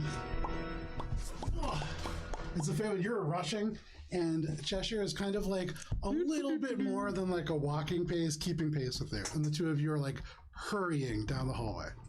Cheshire, that is your turn. That brings us to Valis. Valis, you see this just like, oh wait, sorry, what? I'm grumbling to Okay, myself. no problem. Free action. You see these blades just eviscerate this satyr. Oh my god. Let's see. Alright, But I told him he was under arrest. You can't do that. That's illegal. Did Sunder himself stab me with his black blade? To tell me if you're a cop. so, and she got flown back, right? Yeah. So I guess I'll take like a step and just at least stand between her and everything. Okay. And I saw other people coming, so I'm gonna go ahead and take the dodge action and hopefully stand my ground a little bit. Okay, And hope yeah. that some people can come and help. Man, not a monk taking the dodge action. That's a rarity. Okay. It's kind of a terrible situation. It's not a good one. It's right not a now. good one at all. That is your turn, Valis. That brings us to Feywind. Feywind. Feywind. Oh, I do want to say something Oh, yeah. to Moonsunder? Diet.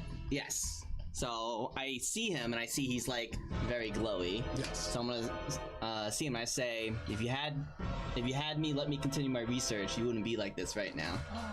Okay. I lost my count. What? 5, 10.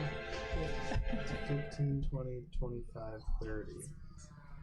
35, 40, 45, 50, 55, 60. God damn. Okay. She clanking down the hallways, being like, fuck, these motherfuckers are so fast. Clank, clank, clank, clank, clank. You hear the familiar sound through like the gray fog of vague undeath, Alina. You can hear the sound of Feywind approaching. But that is your turn, Feywind. That brings us to Moonsunder. So go ahead and make a flat charisma check. Let's see.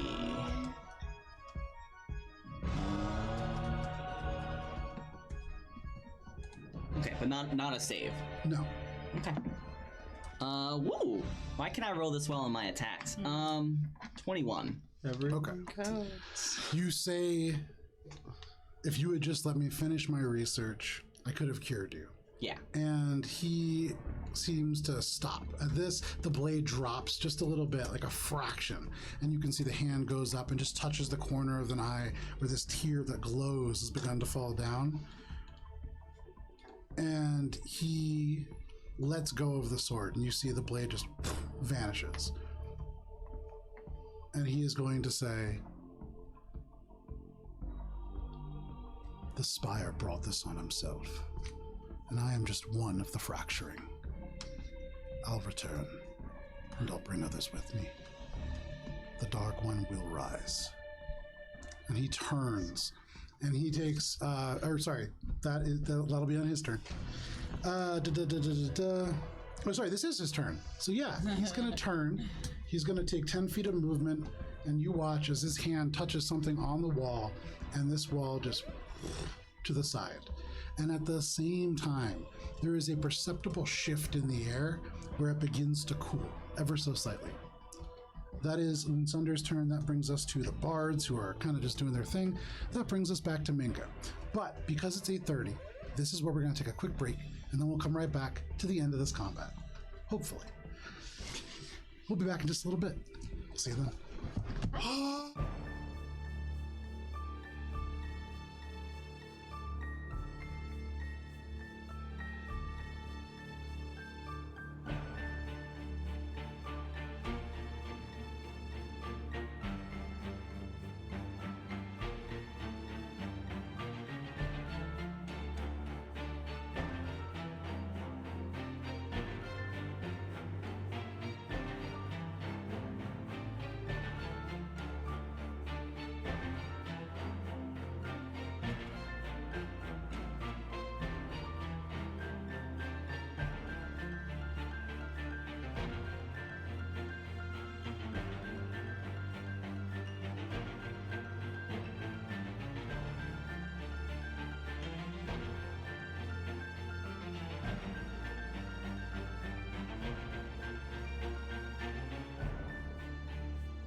welcome back. Thanks for sticking with us through the break if you did. If not, welcome to our D&D game. We're going to pick right back off in combat. Let me switch over our music here. If you are just joining us, just imagine that gif with the pizzas and the room is on fire. That is you right now. You are the one walking in. Yeah, you you are are the Donald Glover. But thanks for bringing us pizza. Not a sponsor. So, as we return here, give me 1 second. Where did I put my initiative?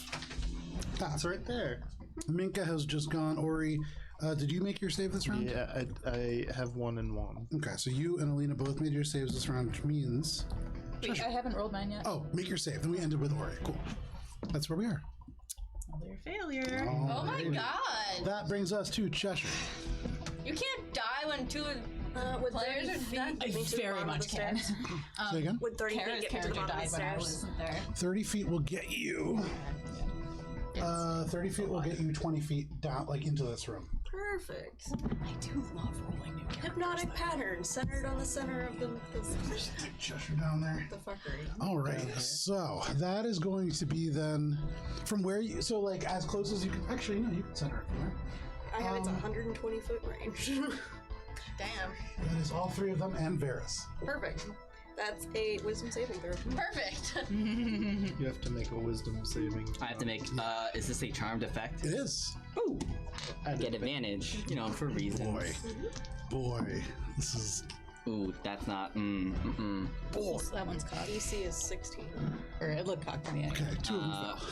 15. What's the DC? 16. So two of them and Valis fail. Only one of these creatures is uncharmed from this entire cluster of people. But fantastic. This rippling like across. And Varys, you've never seen something more beautiful than this in your life. You have to stare at it. There is something about it, in fact, that is vaguely familiar to you. And there is something about it that you feel if you stare at it long enough, you might remember. And so you stare. But that is your turn. Fantastic. That brings us to Valis. All right. Sit there, you're staring, you are charmed. Incapacitated. At the end of your turn, I believe you can make a saving throw. Oh no, right. Yeah. This one sucks. Cool. While charmed by the spell, the creature is incapacitated Yeah. as the spirit of Yeah. zero. So, As a what of zero? Speed of zero. Speed of 0. as the sparrow flies. That is your turn, Valis. That brings us to Feywind. You just got robbed of a turn. Feywind, you That's Cheshire. you see these undead all in front of this spring Eladrin, who is like standing between them and the fallen body of Alina. What would you like to do? She is going to go. All right, let's get into it, I suppose. Because I can't see these motherfuckers. Slide up here into this lovely bottleneck. And I'm gonna draw back my bow as I do. And let's see, can I do something that's cool here? Sure, let's waste some good arrows while we're here. She's going to... Well, let's see if I hit first. Probably not. 13 to hit. 13 misses, unfortunately. Okay, good. I didn't do anything cool yet. Second attack is going to be a 22 to hit. Yeah, that absolutely hits. Right, so on this one, she's going to whisper in Elvish some more nonsense to it. It's mostly for flair. Yeah. Yeah. And this one becomes a shadow arrow. So you have to roll a wisdom saving throw. Okay. That is a 11. All right, you passed. Nice. Unfortunately, so fuck. There goes my one good arrow. But you're gonna take 7 points of piercing damage. Okay. Whatever. Anything else, Feywind? That's it. Okay. That brings us to Loon Sunder. You are the only one who can really see, and you watch as this figure walks into this dark kind of passageway, and they walk 30 feet as far as your eyesight can tell. I think it's, how far can you see into the dark? 60? So you see him just walk into the darkness. Can... my Do I actually perceive that, even though I'm like seeing shiny things? Yeah, I mean, you see like the shining aura, I think, because he's not undead. No, I mean like not because I'm charmed. Do I actually register? No, not at all. All right. That's a good point. Fair enough. Understandable. Have a nice day. Colors the likes of which I've never seen. That is Linsunder's turn. That's everybody's turn. That brings us to the top of the round, Minka. So Minka finally crosses over through the room to where she perceived people to be and peers out, and there is nobody. And so, oh beans! And she's going to turn and she's going to run 20 feet back to the other side. This is very on brand. Great job of running Minka. And then she sees, and she's like, oh, and then, are you hurt at all? Okay, you feel celestial light wash across her. That is Minka's turn. That brings us to Ori. Ori, make a death saving throw, please.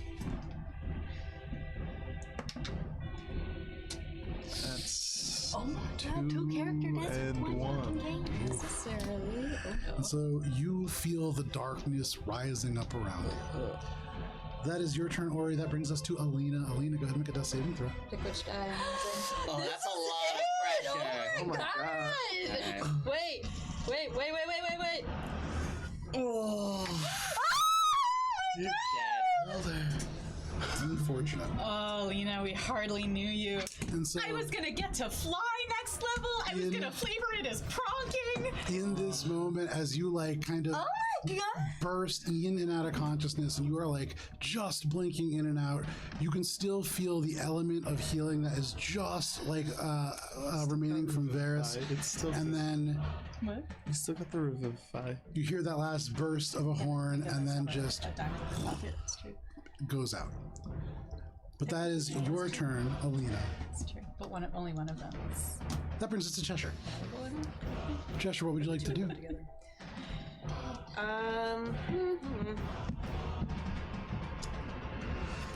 Duck. This way. Okay. You duck around the side of the corner. Anything else? Nope, that's it. All right. That is Cheshire's turn. Valis, what would you like to do? I'm still incapacitated? Correct. Alright. I would like to continue to stay incapacitated. You remain incapacitated. You vaguely are aware as like there is just like a stillness next to you, but this stripe, really nice. Really, really nice. That is your turn. That brings us to Feywind. Feywind literally sees 2 dead people on the ground and goes, you guys, good luck out there. I'm going to... What's that? Disengage. Okay. It's my turn. Excellent. Fantastic. That brings us to can't heal you, I'm the sorry. top of the order and to Minka. Minka is going to like turn the corner and you can hear the oh beans, and then she turns and she sees Alina down. And I really wish that Alana was here. I assume that she would use these diamonds for this reason, correct? Gunner's also asking about the wheel. Yep, I got the wheel, don't worry. Gunner. Oh, God bless you, Gunner. Wait, I have a question. In D&D, can I like do a medicine check or whatever? To stabilize? Yeah, you absolutely could. Oh shit. I should Would you have rather done that? Yeah. Okay, yeah, that's fine. You absolutely could Sorry. do that. No, no worries. I was wondering about that. Am a coward. I was wondering about that. In Starfinder, it is a little different, but in D&D, yeah, you absolutely can. So go ahead and make a medicine check. Okay. And attempt to stabilize, or you just don't make a natural one. Well, So you Mika's literally the one who's closest to me. Oh, Alina, you I mean Alina, but I can't stabilize a dead person. yeah. That is correct. You like duck down. You look at the 2 bodies. spell. Only one of them is still breathing. Yeah, you need to use a spell. I don't have any. Well, I have 2 spells. Is one of them. Oh, nice. Okay. And it's not medicine. What is it? Yeah, this is medicine. Oh, medicine. Dirty 20. Dirty 20. Ori, you're stabilized. Wow, you're Are we no welcome. longer fighting these mummy things? You are, but 2 of them are charmed, Nice. and so there's only one. Or no, all of them are charmed at the moment. Oh, okay. Yeah. Incapacitated with you. Ah, very good. So you guys are kind of hanging out, which is very helpful because there's other things happening at the moment.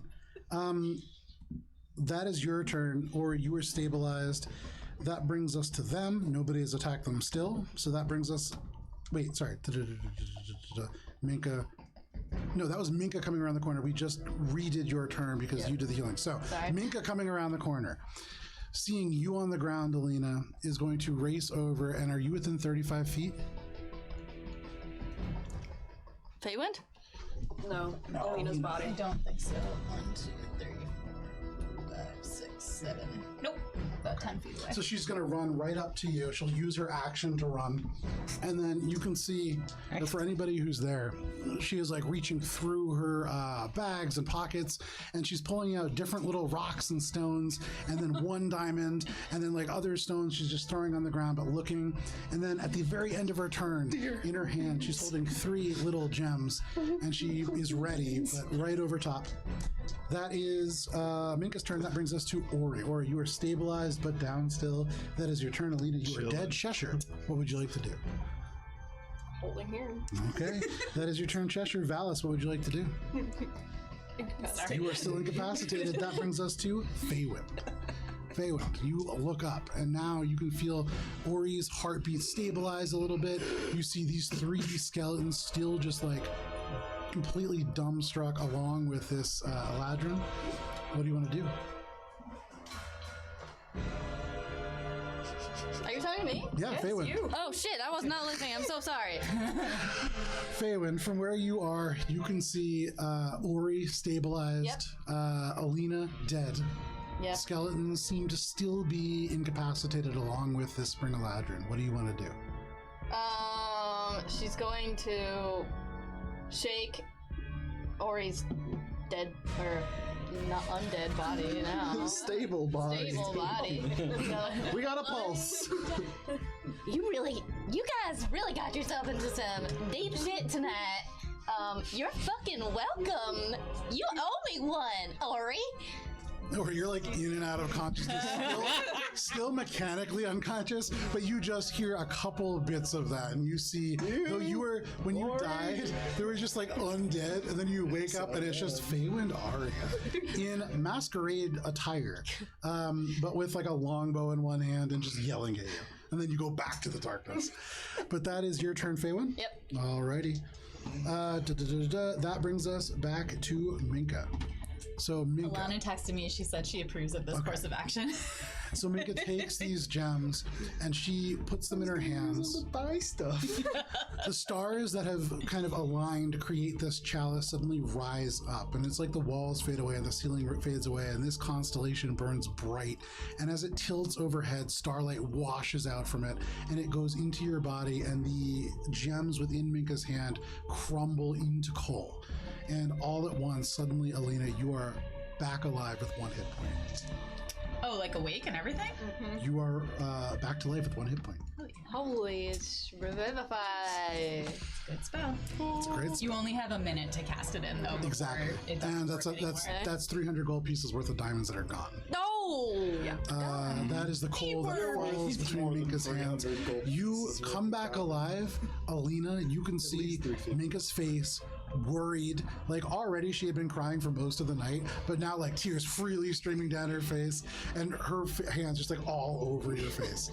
But still glowing like a celestial being. That is Minka's turn. That brings us to Ori. Ori, you are stable. That is your turn. That brings us to Alina. You have 1 hit point. You are on the ground, but you are back up. As a reaction, I'm gonna be like, Minka, aren't you usually the one killing people? Her face falters. No, I don't say that. I just say thank you. I'm gonna stand up. The debt is repaid. As you stand up and you're like, thank you, all that she says is, the strawberries! And it's just so like overwhelmed in this moment. I'm gonna give her a little pet. I'm gonna stay near her because I can see that she's in her chalice form, right? Yes. So that means healing. So I'm gonna stay near her, and then I'm gonna. Can I tell which of these mummy boys are not charmed? Like All of them. they all are now. Yes. Missed that. Neat. Do any of them look particularly damaged? One of them looks a little damaged. I mean, one of them looks Yeah, one of them looks damaged. I'm gonna Eldritch Blast that one. Okay. There's a few boo-boos. There is one that has like dented in elements of armor. All right. That's why I was confused about them failing that save, because they were the only one that was hurt. 2 blasts. We've got a 26 and a dirty 20. Both of those hit. All right, so that's gonna be. I come back swinging. 15 plus. Ooh, these are good rolls. 15 plus 22 points of damage, 3 of which are bludgeoning. Okay. So that actually matters. Those points of bludgeoning seem like they do more damage than you would imagine, and that is the difference, because this skeleton has 32 hit points, and that is what puts you to 33. So fantastic. Amazing. This thing just shatters. The bones rattling apart within the middle. Skeletons are vulnerable to bludgeoning damage. Nice. I'm gonna go. Oh, bludgeoning. That's my turn. Very happy to be breathing the air once more. So with that, you stand up. You are hurting. You are aching. You literally just 1 hit point, but you're still back. That is your turn, Alina. That brings us to Cheshire. Cheshire, you holding? Kind of tracing a hypnotic pattern with her finger. Okay, yeah, no problem. There is what, 2 turns left? It lasts for a minute, so total of 10 turns. Okay, so 4 turns left. No worries. All right, so that is Cheshire. Valis, what would you like to do? I'm gonna follow the hypnotic pattern that seems to be. You look at this floating light around. and you're like, and actually on the hypnotic pattern, as Cheshire like traces it, it's like this little light follows up it, and so you're just like, and all the skeletons are following. So it's like 2 that are just like, and then you just. But no problem. That is your turn. That brings us to Feywind. Feywind, what would you like to do? You see this one skeleton just get like obliterated by Alina. Feywind kind of doesn't care about skeletons anymore. I didn't know that was a choice we got to make. I'm done with you. I guess until she's gonna hold her turn, I guess, until one of the skeletons reacts, but they're not going to because they're charmed. Yeah, it's a tough spot to be in. So, actually, alright, so Feywind is going to punch the skeletons around her. So she like hooks the bow behind her back, and she just like does like a spin and punches all the skeletons around her. Okay. Make an unarmed strike. But I'm gonna do 3 because I have a bonus action for Tavern Brawler. Make 3 attack rolls. As you put the bow behind you, you crack your knuckles. I gave you Tavern Brawler, by the way, because I didn't know if you were going to be able to like use the bow and arrow in this place, so you could just pick things up and throw them. Yep. But fantastic. Yep, so that's Much where better this use. is coming in. Absolutely. Alright, so we got a 19 to hit. 19, that hits. How many can I hit? 3. There's 3 of them there. Okay, I'll try to hit all 3. Yeah.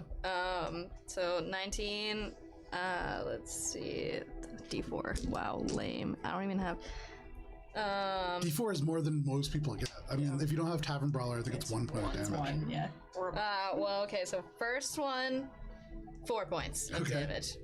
Second hit, I mean, that's good. nice. 21 to hit. This is bludgeoning damage. Yes.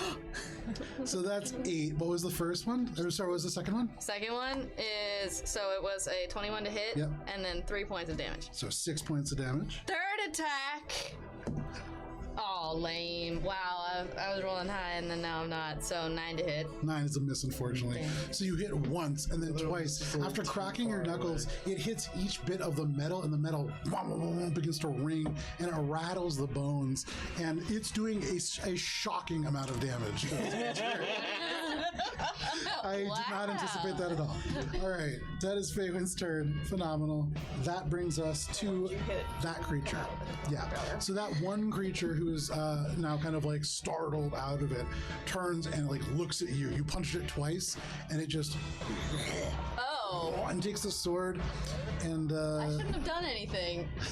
I don't know. I think it works either way, but that is going to be a 15 to hit. Yep. Okay. You are taking 13 points of slashing damage. Okay. But that is all of their turns. And so that brings us to Minka. So on Minka's turn,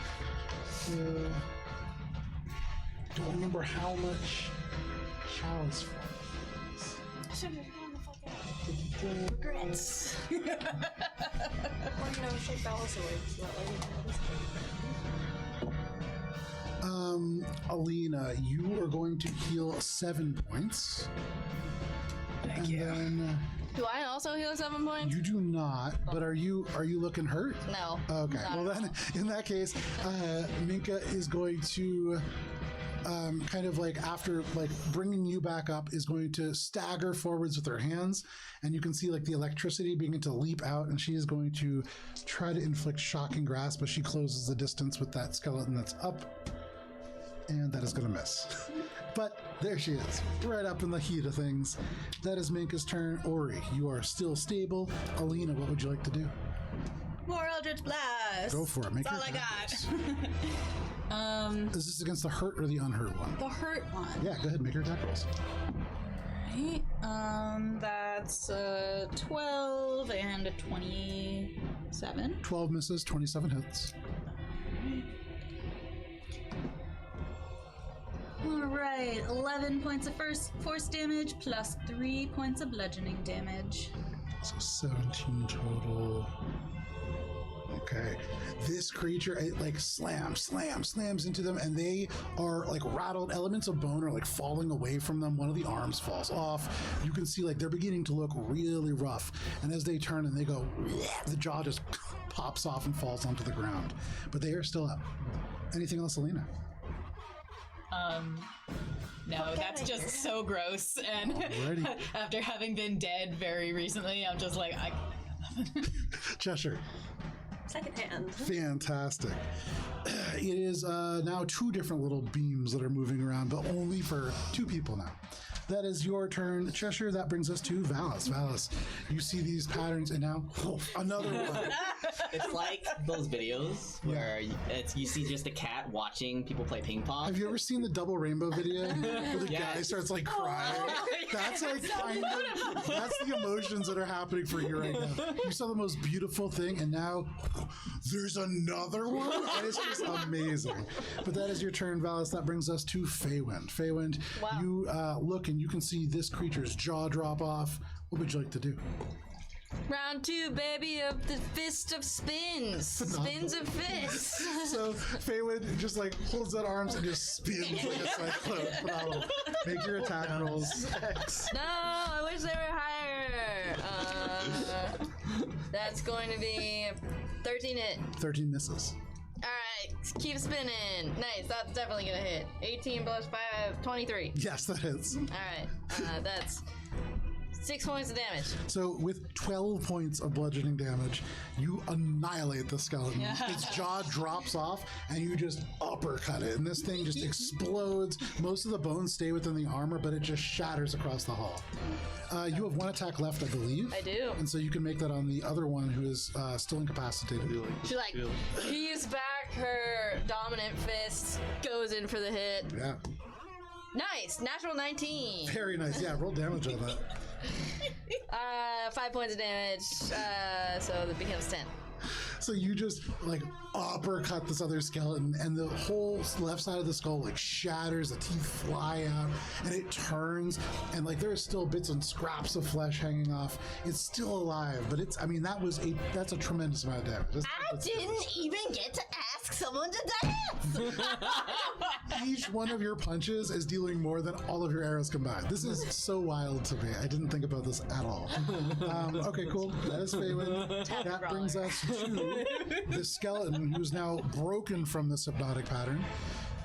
They are going to, I mean, they're not real smart. They are going to swing at probably Feywind. Who's like heaving now. Yeah, and they swing, and that is a 13 to hit. Oh, you missed! And so hits the ground, and the stone shatters as it does. But that is his turn. My crush was here. That brings us to the top of the order, Minka. So Minka, I really wish I had Minka's spell list, but I know that druids have shillelagh. And so seeing the bludgeoning happening, she is going to cast shillelagh, take the staff that she has that has this like gem that's in the crook of it, and then looking at it, she's going to slide her hands down it and use the other end to bash this creature. That is going to be a hit. And then, phenomenal. With 14 points of bludgeoning damage, still not enough to destroy this creature, but this glowing staff hits and it shatters most of this creature's body away. It is armor that is holding this together and just dry straps of skin. And every time it takes a step, more bones fall away, but it's still up. That is Minka's turn. That brings us to Ori, who is stable. Alina, what would you like to do? I'm gonna shoot an Eldritch Blast at the one that Minka just obliterated. Just one beam to start. It's 21 to hit. Okay, 21 hits.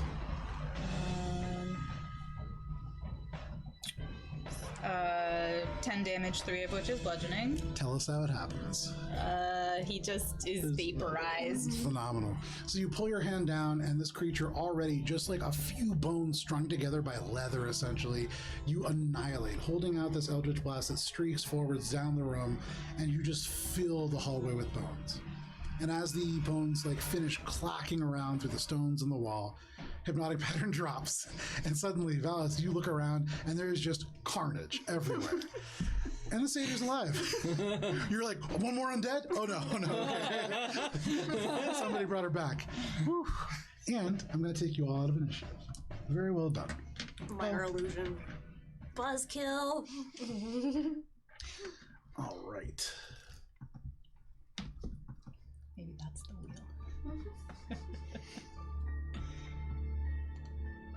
Everybody make a perception check. Except me. Except for Ori. That's it. You perceive the darkness. Natural 1.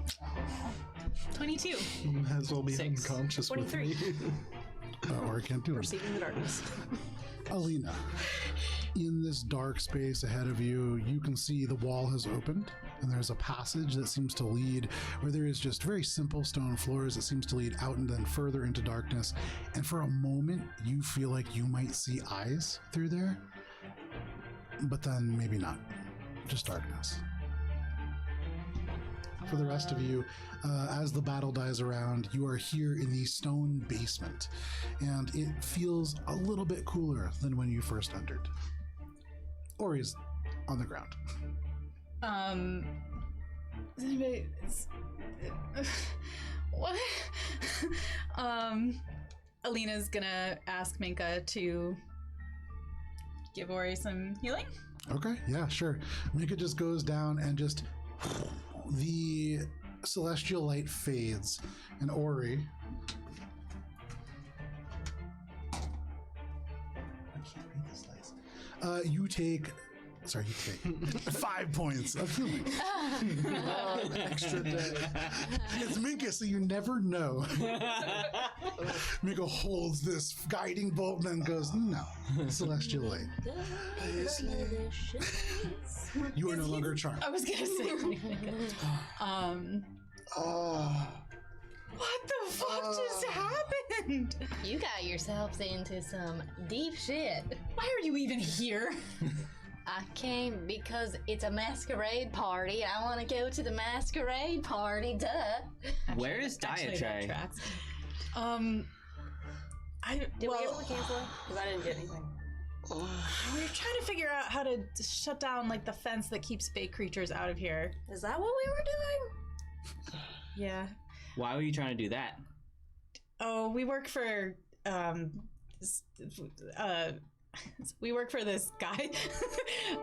Hearsome is, we were hired to do it. And so you would know Hearsome. Hearsome is the The Wise Fool. He is an archfey, and somebody who traditionally keeps most of his time in the Feywild, but here in Everest, this is the person who is charged with holding together this treaty. That is what has kept peace in Everest ever since the fall of the Onyx Spire.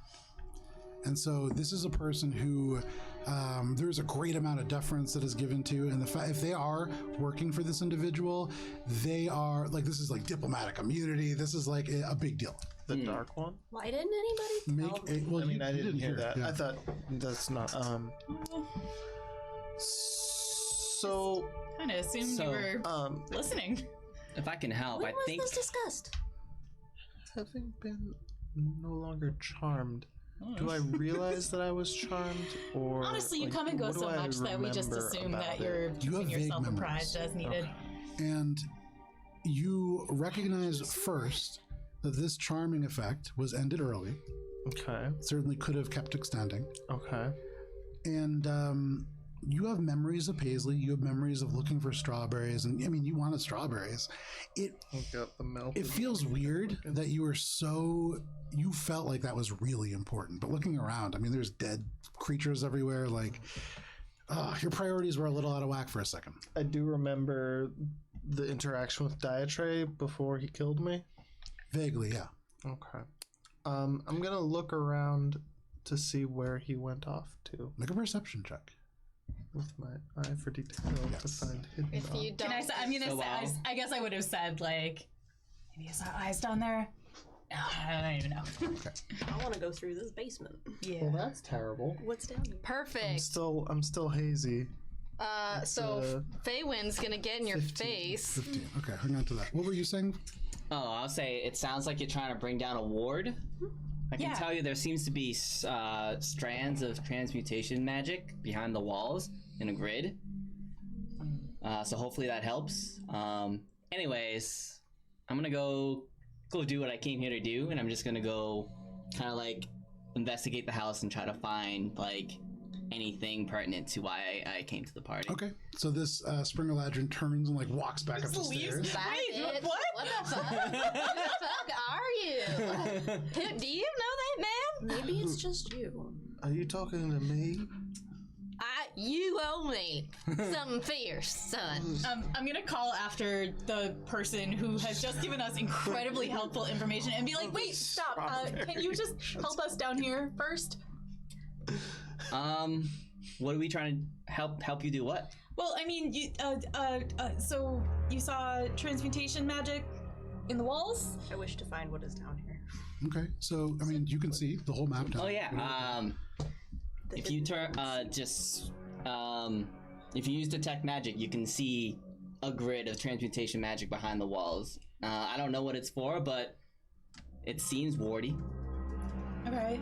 Do you know If how to, it's like, in a grid. what's your name, by the way? I'm Valis. You might have okay. heard of me. Have I heard of him? No. Okay. Well, then he looks at you and just realizes, oh, uneducated people. Okay. Looking at the people who are down here, you look first at Alina, who is wearing like armor, nothing really scholarly necessarily.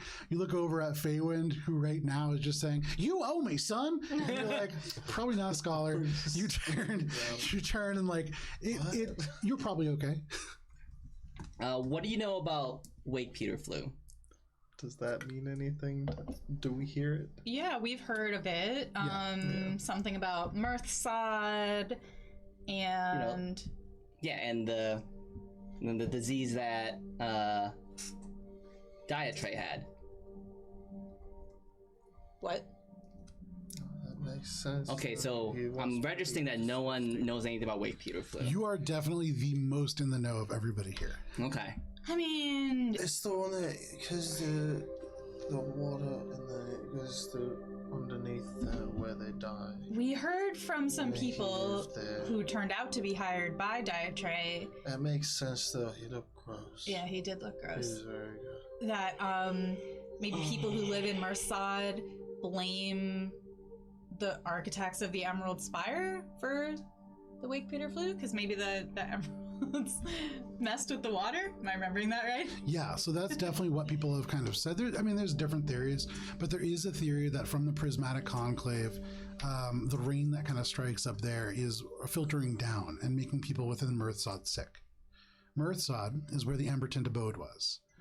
That's where we got the glass. I used to be the foremost researcher on Wake Period Flu, but I was framed for my research and banned by the Austenlock. And I am here because I think that Diatre has something to do with it. Damn. Gay.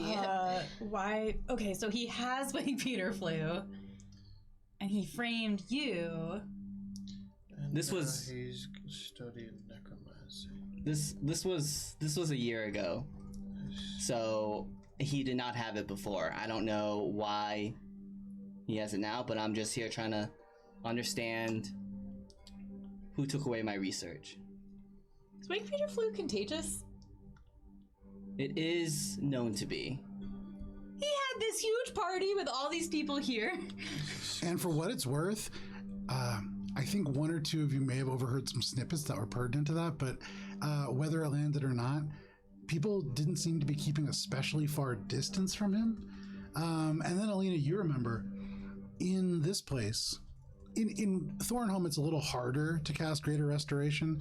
Not everybody just has that kind of stuff lying around, but when you look around at the opulence that is in this mansion, Greater Restoration for these people, not a huge deal. And so if these individuals were to get sick, they could easily afford that treatment. And that tells you this is a disease that is certainly curable, Oh, so then why is he not? if you can afford it. Well, he can afford it then. Why didn't he? Well, he can, but That's a good question. Why didn't he? Yeah, But it makes sense why people in Merced Why- are so Like, grumpy about it.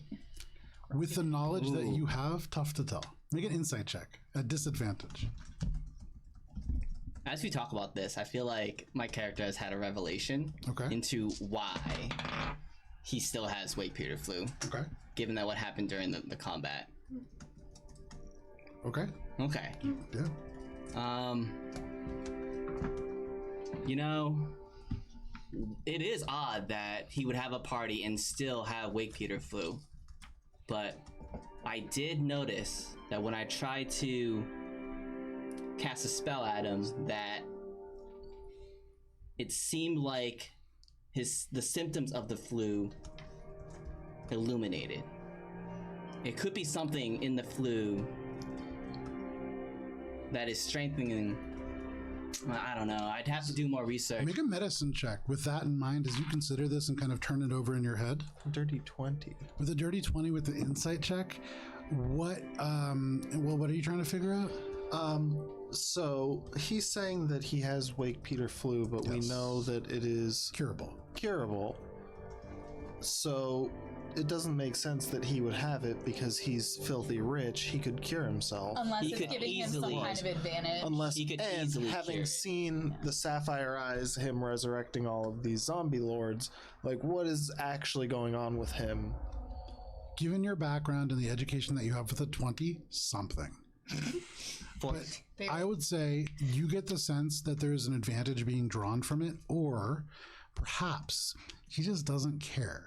Perhaps whatever it is that he's working towards is more immediate. It's inconsequential to his ultimate goal. Perhaps. Oh, it doesn't What matter. was your medicine check? 14. There's something that bothers you. What you're saying, though all these facts are true, you may not be connecting them in the correct way. And as you turn this over, you can see this shape beginning to emerge that you might think of as like a diagnosis, but the interior of it is not filled in. You don't quite know what you're looking at yet. But there's something there. With my perception check, did I see anything? The 15? With 15, not especially. I mean, looking into this dark hallway, it goes for at least your sight distance. It seems to be relatively flat, and so hard to tell where this would go. This is underground. Do y'all intend on continuing to chase Diatre? We're supposed to arrest him. I did tell him he was under arrest. Where did he go? But really, so our goal, Our ultimate goal is to bring Diatre to justice. He has a brooch. It's Are we talking about things now? I found the best thing. Pull out the book. Alexandra. What's the book? Cheshire pulls out a book. Give me 1 second. This is an important book.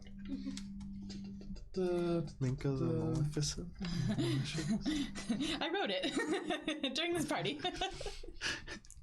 Fun Facts by Cheshire. No, hang on 1 second here. I gotta make sure I don't misspeak. My notes, my computer is so slow. So brief Okay. autobiography of Cheshire. In Cheshire's hand, you see a book that is titled, or actually, I guess, who reads Elvish? Oh, everybody! Everybody reads the title. I guess there was just one other person who I think looked at it and didn't read it. But this says Nithix, Alendor, and the Wise Fool. The Fall of the Onyx Spire. Excuse me. That is the title of the book. What else did you people get? Because I got something cool. There is so much going on right now. Hold on. That's a very cool book. We can still do what we came here for, right? And then it's a really nice we did. Book. What is book? Is book the thing that's gonna shut off the fence? And Alina kind of like takes it and you were starts doing that. Yeah. I don't see any magic fence shutting off in here. Give it back to her. Put the book away. Listen, do you know anything about like how we were told that there was some sort of device that we could shut off? Is it you said something about a brooch? I think he probably took it with him after he Hang slept. around the corner. Okay. You sulk off. I unfortunately have told you all I know.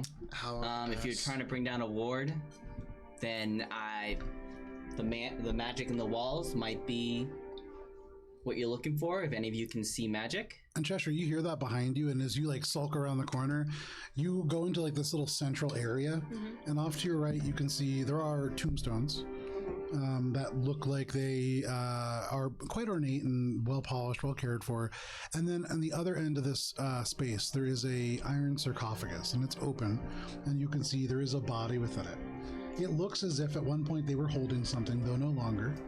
It looks as if there may have been something around their head, although no longer. There are also 4 keys, and these are all turned so that they have been moved clockwise, and that seems to have opened this casket to begin with. And you can see whatever had been in that space that this creature had been holding seems to have been what this was all connected to. And you can feel and see that this is slowly ebbing away. Hard to tell what that means, but this seems to be what Varys is talking about. Valis. I think it's going away on its own. Okay. Okay. You alright over there?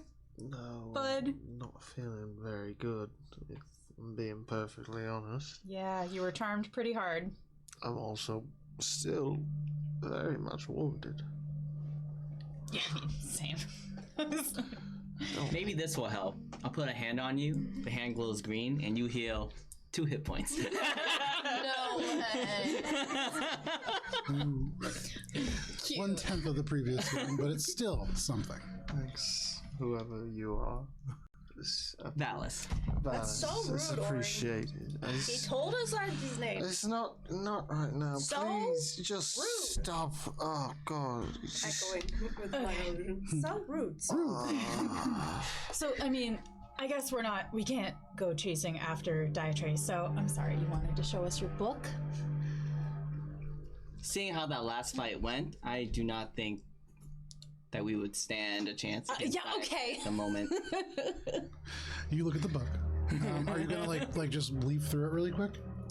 I already grabbed it from her and gave it back, so no, I'm just gonna. She seemed to want to show it to us, and now that everything's Cheshire, gone to shit. What are you is the doing with the book, significance Cheshire? of this book? Holding up. Okay. What I would say is you look at the title and it says Nithix, Alendor, and the Wise Fool. Go ahead and make a history check. Does that mean Ooh. anything to me? Go ahead and make a history With check. Do I At get to use advantage. my? It is not because of your faith. Oh, okay. I'm good at Of your history. education. Can I make a check too? Yeah. Fucking! I gotta get rid of these. For Can Feywind, Yeah. for the fuck of it? Natural 20. Nice. I got a 4. Very nice. I 18. got like Okay. a 5 or something. It doesn't matter. With an 18 and with a natural 20. I'm sorry, I should not have rolled that. Feywind, you have heard of this in a different context, and I'll get back to that. Okay. So for you, Valis, you have heard of Nithix. Nithix is somebody who is colloquially referred to as the Dark One. And Nithix is a figure that many believe is the person responsible for the fall of the Onyx Spire. They were a member of the Divine Court, and there are many tales about what might have happened, although hard to tell because everything is still sealed within the Dome of Alandar, and that is that second name in the title. Alandar was a Divine Court monk who is the person who is responsible for sealing the Onyx Spire where it currently is. And then the Wise Fool is another name for Hearsome. And you don't really know much more beyond that. I mean, there are things that you feel like you probably remembered at one point, but no longer do. Feywind, for you heard tales of the Onyx Spire. Yeah. A long time ago, everything bad was put there. When you were a little Feywind, your parents told this to you. All kinds of bad creatures. Nithix was imprisoned there after he was finally caught to be trying to overthrow the spire. There were creatures like a man of metal named Gerard Akari, who was supposed to also be some kind of an evil creature that could imbue spirit into objects. And then there is an individual called Baba Charismo, who would steal children away from the path north of a place called Uhex. But all of them, and even more creatures, although those were the ones that were really kind of focused on within this tale. And if you were bad, Feywind, the dome would break, and all these creatures would come for you. But that's just a tale. Y'all, do you understand the gravity of this book that you are holding? I mean, nothing has ever fractured the Dome of Alandar. That's a bad children's book. That was something about the fracturing. That was your natural 20. It's important. Is it important because it's about your employer? Wow. They look confused. I'm assuming that looking at me with confused. Make a insight check. That's where your head goes first. Like, oh, because you're boss. I get it. Melina. 9. A 9? Oh, Yeah. right? It seems like everybody here kind of has a good sense for what's going on, Okay. and they're just kind of not telling you. Okay. Yeah, weird. Is that do I know anything about that book? If it's like a rare book or anything? You've never even heard of this book, and Nithix, very discouraged from talking about. This is maybe not like a banned book, but it would be frowned upon to have this for most people. There are places closer to Uhex and closer to where the fall of the Onyx Spire took place, where this would be like, this is like witchcraft is happening. If like somebody has this book, this is the same as having like a Black Hat 1600 Salem. Not great. Can I borrow that book and read it? Yeah, can I have a peek? Good luck getting it from her. Okay, obviously you wanna tell us something about the book. So It's important. why though? I don't know. Just read it then. But how It's do you know it's important? Where did you find it? Yeah. Here. Where here? Upstairs. In which room? One with all the books. Was it hard to get to? No. So, Okay. What are you not telling us? I hate that you assume this about me, Alina. I feel judged and persecuted, and I can't handle it. I am judging you. I am persecuting you. What's in the book? Just tell us what you read.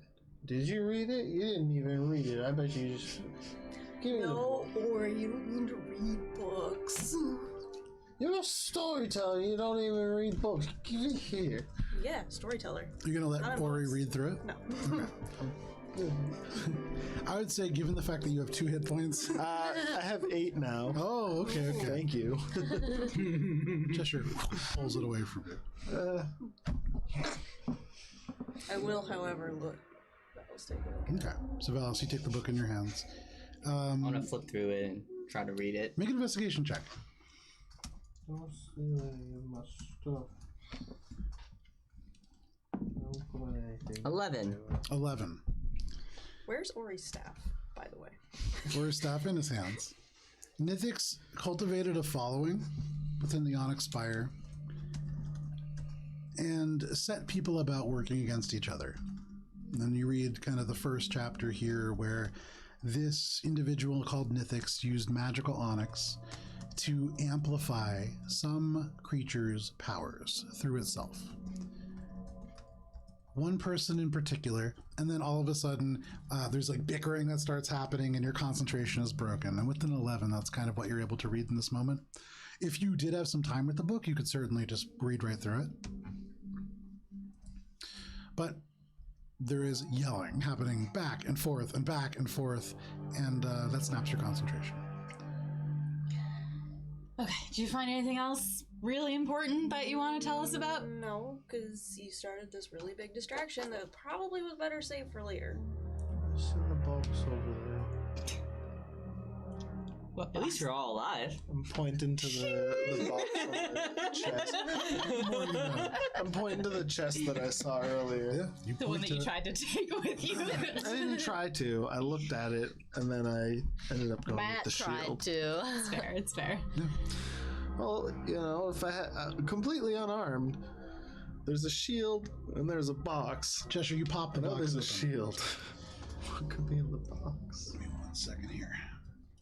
Okay, so the box, within the box, there are several tomes, like many, many of them, and they detail family histories of the Loon Sunders. This is about 6 books that go back and back and back, and you see Loon Sunder after Loon Sunder going all the way back to an individual called. Give me 1 second here. Zaya tribe. Yeah, Zaya. Oh God. I love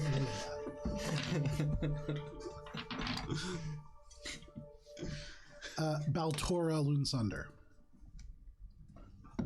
Do also any of these known as the Howl Queller. strike Cheshire The as Howl being Queller? Yes. Cool. interesting or important? Make a history check.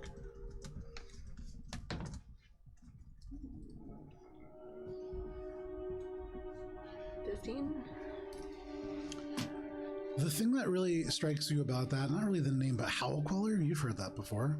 You are a storyteller. And though you tell people you don't need to read books, you know a story or two. In the early, or I guess the late 1200s, there was something across the ocean called the Grey Fang Incursion. And it was when werewolves rose up and tried to strike back against a place called the Kingdom of Sarentil that were very percussionatory towards them. There's a word that's better than that, but there it is.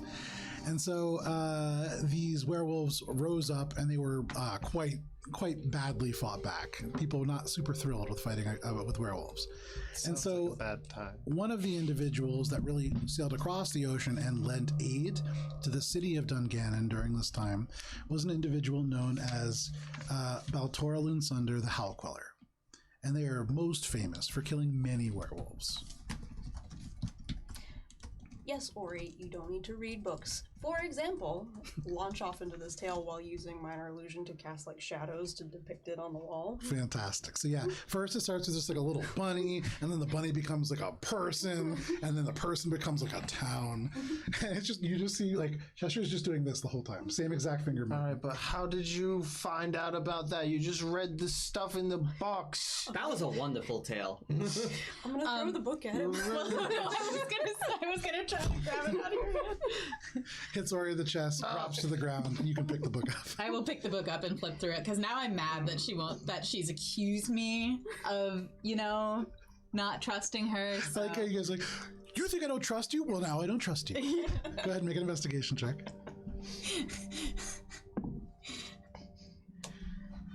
Not. 4. 4.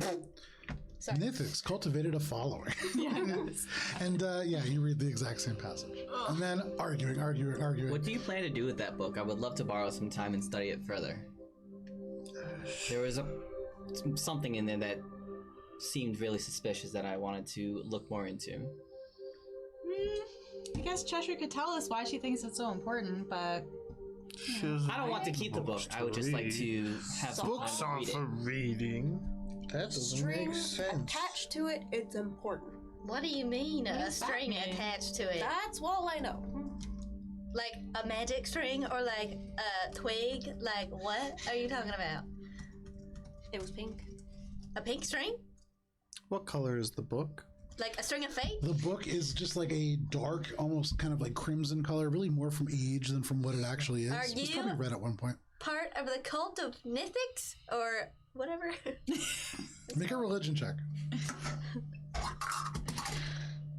Okay, let's see. It was a natural 12. Let me pull up this character sheet. A religion is going to be.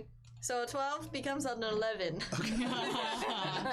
You are very secular, and so you actively resist thinking about this. You're like, no, I'm not gonna put that in. Yeah, never mind. No. okay. So you saw strings. Yeah. Have the strings been attached to anything else important? What does any of that matter? I don't know. I'm just opening up. I'm trying to. What? Ori's staff? What? You mean that one? As far as you can tell, no strings tied to Ori's stuff. Not pink though. That's why you still have it. Can I do a check or something to see if I understand what she might be seeing? Because obviously it's not actual strings, Joe. Make a Arcana, Nature, History, or Insight check. Each of those is a different result. I was gonna ask for an Arcana check, so I'll go with that one. 17. There are certain spells that can be cast that will lead you places. And they are very situational, but they can help you find your way in a lot of situations. There are other ones that can guide you towards lost objects, maybe something like that. But you don't see anything. And typically those take somebody casting them.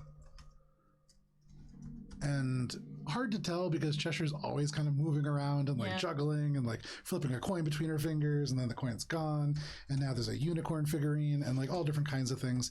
And so it's hard to tell when Cheshire's casting magic, but it doesn't seem to be them. I hand the book back. Okay. So I want to tell the party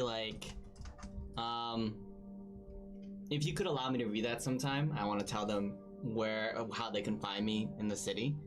But I will not make you. The Arson Lock?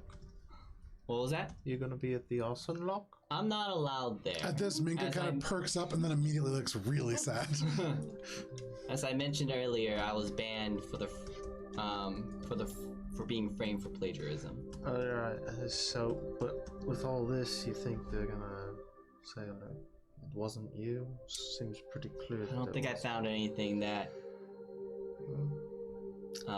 clears me. Wait, so why are you here? I had a lead that Diatre was behind those that framed me, but I don't understand. I'm going to just continue looking through the mansion to see if I can find anything Okay. relative. So You may read at it, that point, but I need collateral. Why is Diet trying to get rid of Collateral. someone who's working on a cure for Let's see. this disease that he seems to have? What And kind adding of that onto collateral your do you previous insight check, yeah, that seems pretty weird. And so that firmly puts in your mind Well- that Diatre wanted to keep this disease. This book is obviously very, very important, very valuable. What's it worth to you? Let's see. Well, I don't think I'll need this anymore, but I don't have much. Do you know what this is? And I'll pull out something. It's a forgery kit. Could this Nice. be something you can hold on to? How well used does this forgery kit look? It looks like it's only been used once. Yeah. I've only used it to get into this party. You lied to get in here. Okay. What did you do to get? How about in my here? shield? I was invited like everybody else was. Were you not invited? Didn't I give you your fucking invitation, you ungrateful piece of shit? You did that. You stupid fuck. Expect you to be there. Faye just starts unloading on You you. ungrateful bastard! I saved your ass and invited you here, and you started this entire fucking ruckus. You owe me one. You're oblivious.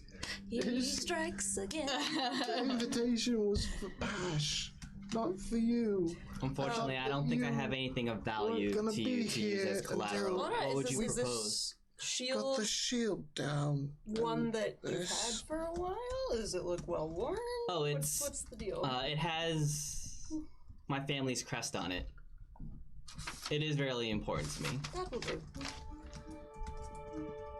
Alright, and the crest is... It's an elk, but its antlers are birch trees. Did you make that up on the fly? Huh? Did you make that up on the fly? No.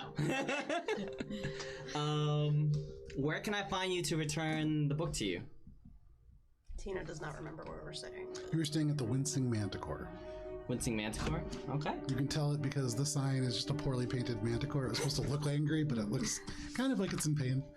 But yeah, no problem. So you have this book. And as you kind of sit down, and you do take a little bit of time to read this,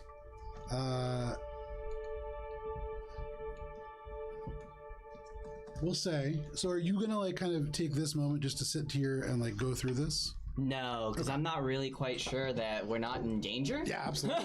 So I'm going to take the book from my inventory, but then I want to cast Detect Magic because I'm pretty sure I lost it when I got dazzled. Yeah. That would break my concentration, right? Yeah, sure. I want to cast Detect Magic and do I notice the iron grid of transmutation still? It seems to have faded.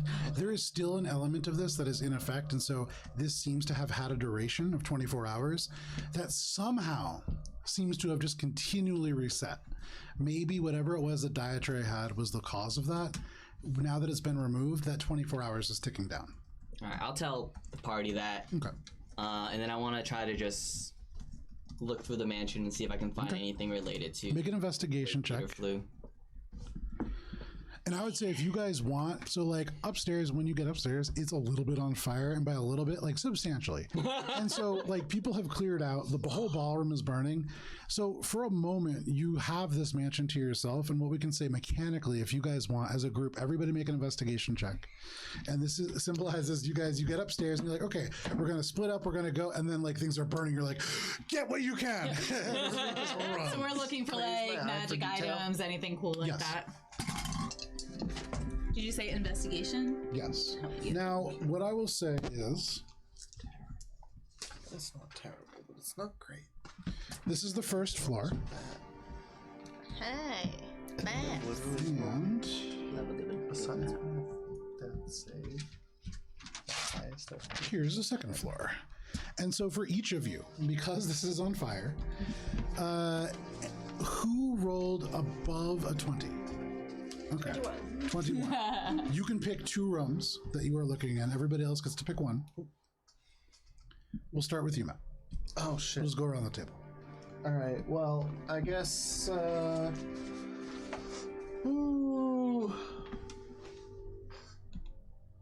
I'm going to the diplomat suite. Okay.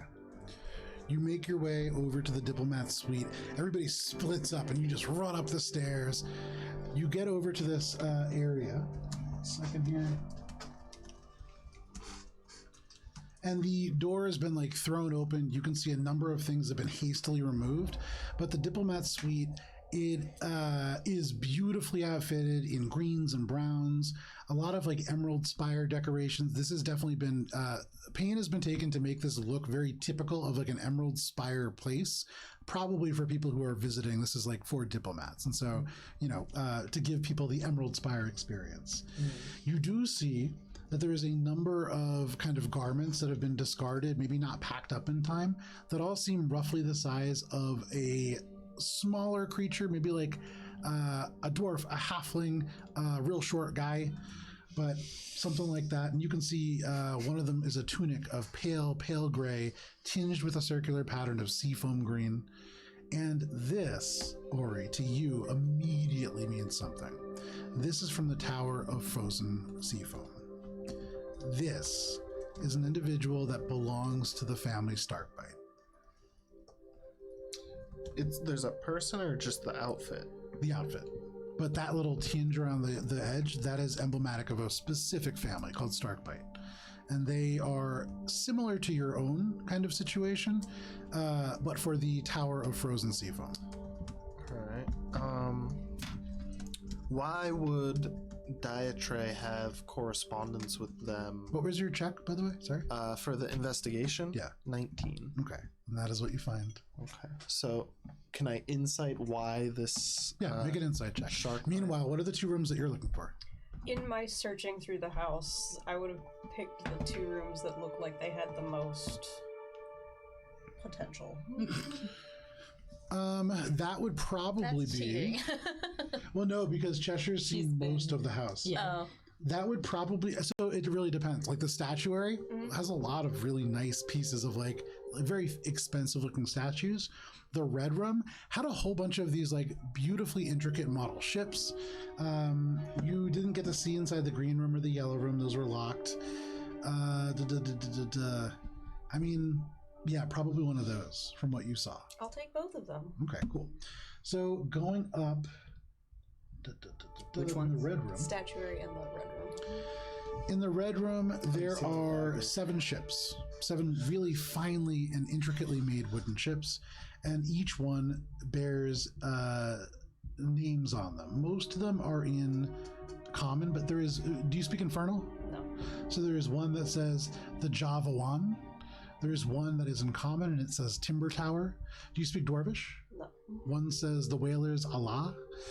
The other one, do you speak Gnomish? No. The Pursot Gom. You see one that is common and it says Winter's Peace. You see one that is the Washren. You see one that is the Lick Lack Baloo. And then finally, there's 8, and the 8th one is the Green Apple. I will take all of them. Okay. You take 8 small wooden ships. They're like bottle size? Like Yeah, they're about that size. These seem to be, and I would say, Cheshire, as you're like collecting them, these seem to be markers for trade routes and the ships that are sailing them. Okay. But you grab all those, no problem. And I would say each one bears on the very bottom of it a little mark that says Washran Merchant Fleet. Then you go over to the statuary, and I mean, these are statues. Some of them are pretty heavy. You saw Billy was like really making eyes at one of them. This is one that is called The Struggle of Lashma Tintin, the muscular woman that's fighting 3 goats. I would say you see an abstract work that looks kind of like a spider. This one's titled Lolth in Ash. You see one that looks like a fierce dragon. You see one that looks like a water dryad. You see a real grim-looking marble figure. All these they're statues, but each one looks very valuable. Too big, too heavy. Okay, no problem. You stare at these for a little while. Valis. This right here, is this something that I know is there or isn't, or I don't know is there? You know that that's there. It's just kind of like an alcove of books. Oh, okay. Oh, that's where Okay. it's all coming together. Let's see. I think I'll do. Try to decide between the reading room or the master bedroom. I'll do the reading room. Okay. And try to find any books or anything that pings magic. I think I walk through the red room and blue room, so does anything ping as magic on the way to the... There was magic in the red room. So you would have seen in the red room, not magic in terms of items, but you would have seen there is a crystal chandelier on the top of the ceiling, and this seems to have a spell cast to it. There's a dagger of conjuration. to the left of it.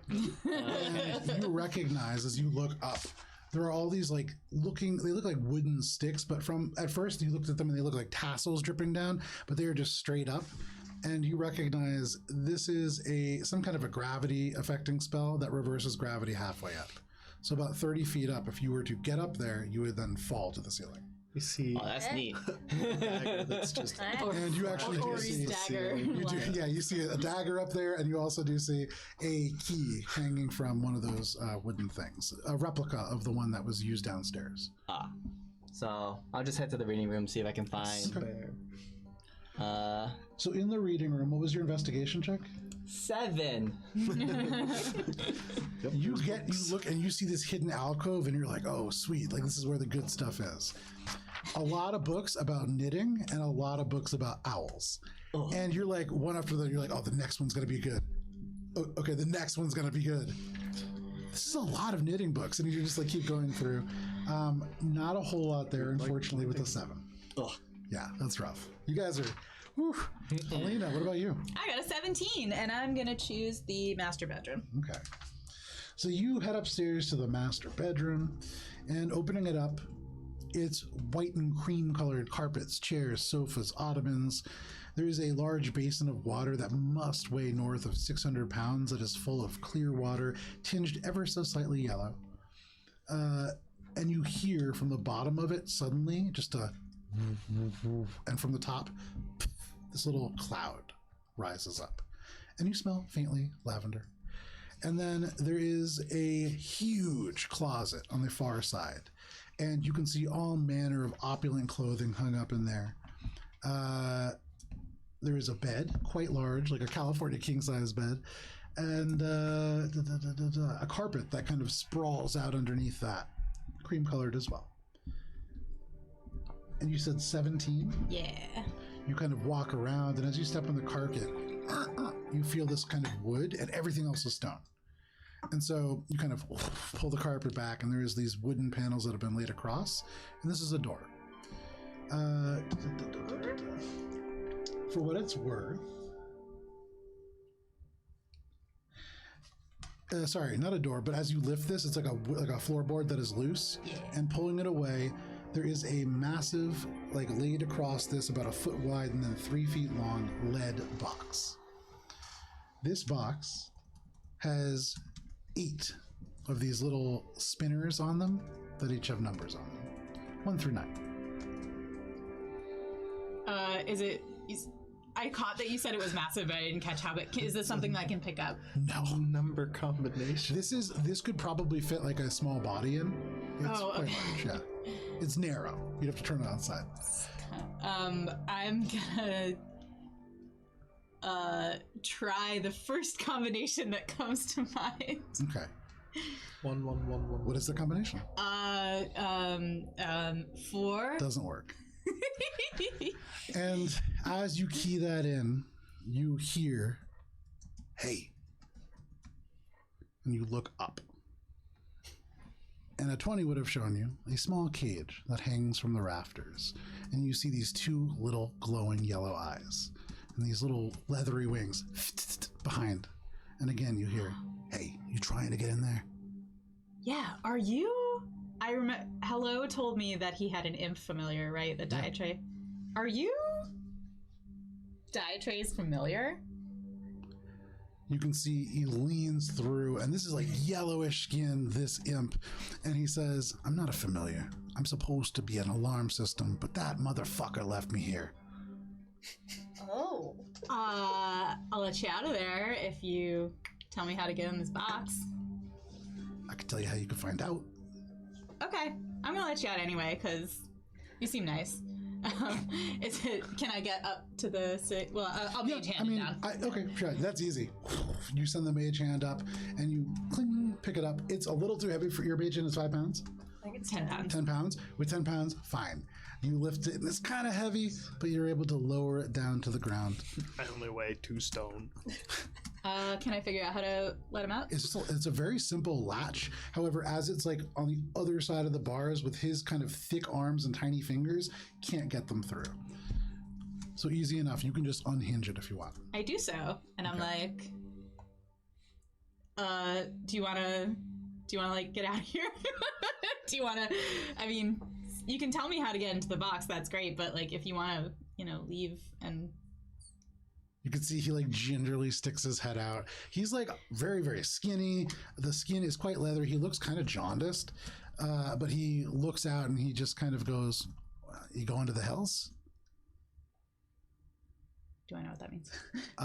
The hells are not a great Oh, I heard place. hills. No. Beverly Hills. I don't know. I mean, we are just trying to. Like, Diatre killed somebody, and so we're like I investigating. mean, he's killed a lot of people. Yeah. But I don't know what the hells are, but they don't sound nice. Well, okay. How about this? I was like feeding me things, and I don't know what to do with them. How about this? I'll help you out. I'll go along with you. But then if we get to a place where, like, we might be able to make it back to where I'm from, you help me. We help each other. Sounds good. I hold out my hand. Oh, and he shakes her hand.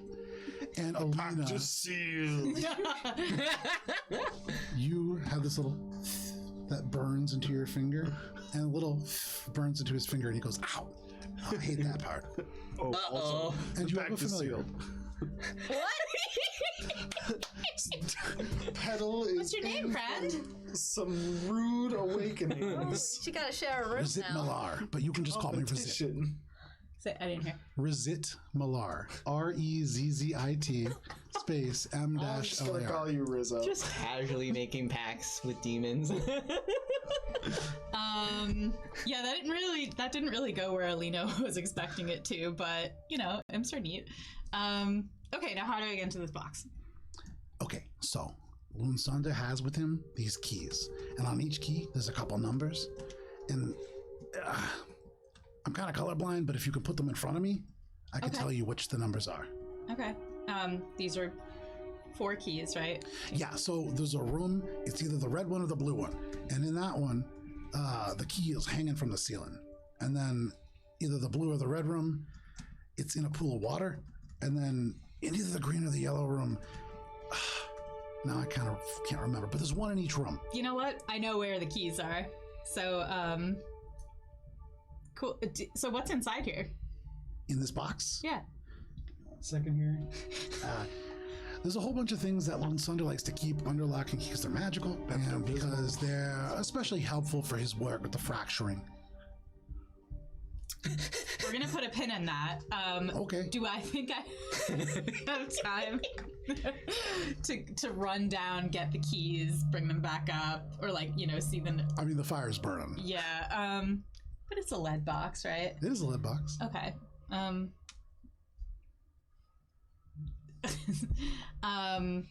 Okay. Well, the house is on fire, so for now, let's leave. But Okay. we'll come back. Liam says, yeah, it's getting kind of comfortable, so it's probably dangerous for you. No problem. You wheel around, you begin to head back to the main group, and then finally, Feywind. Oh shit, yeah.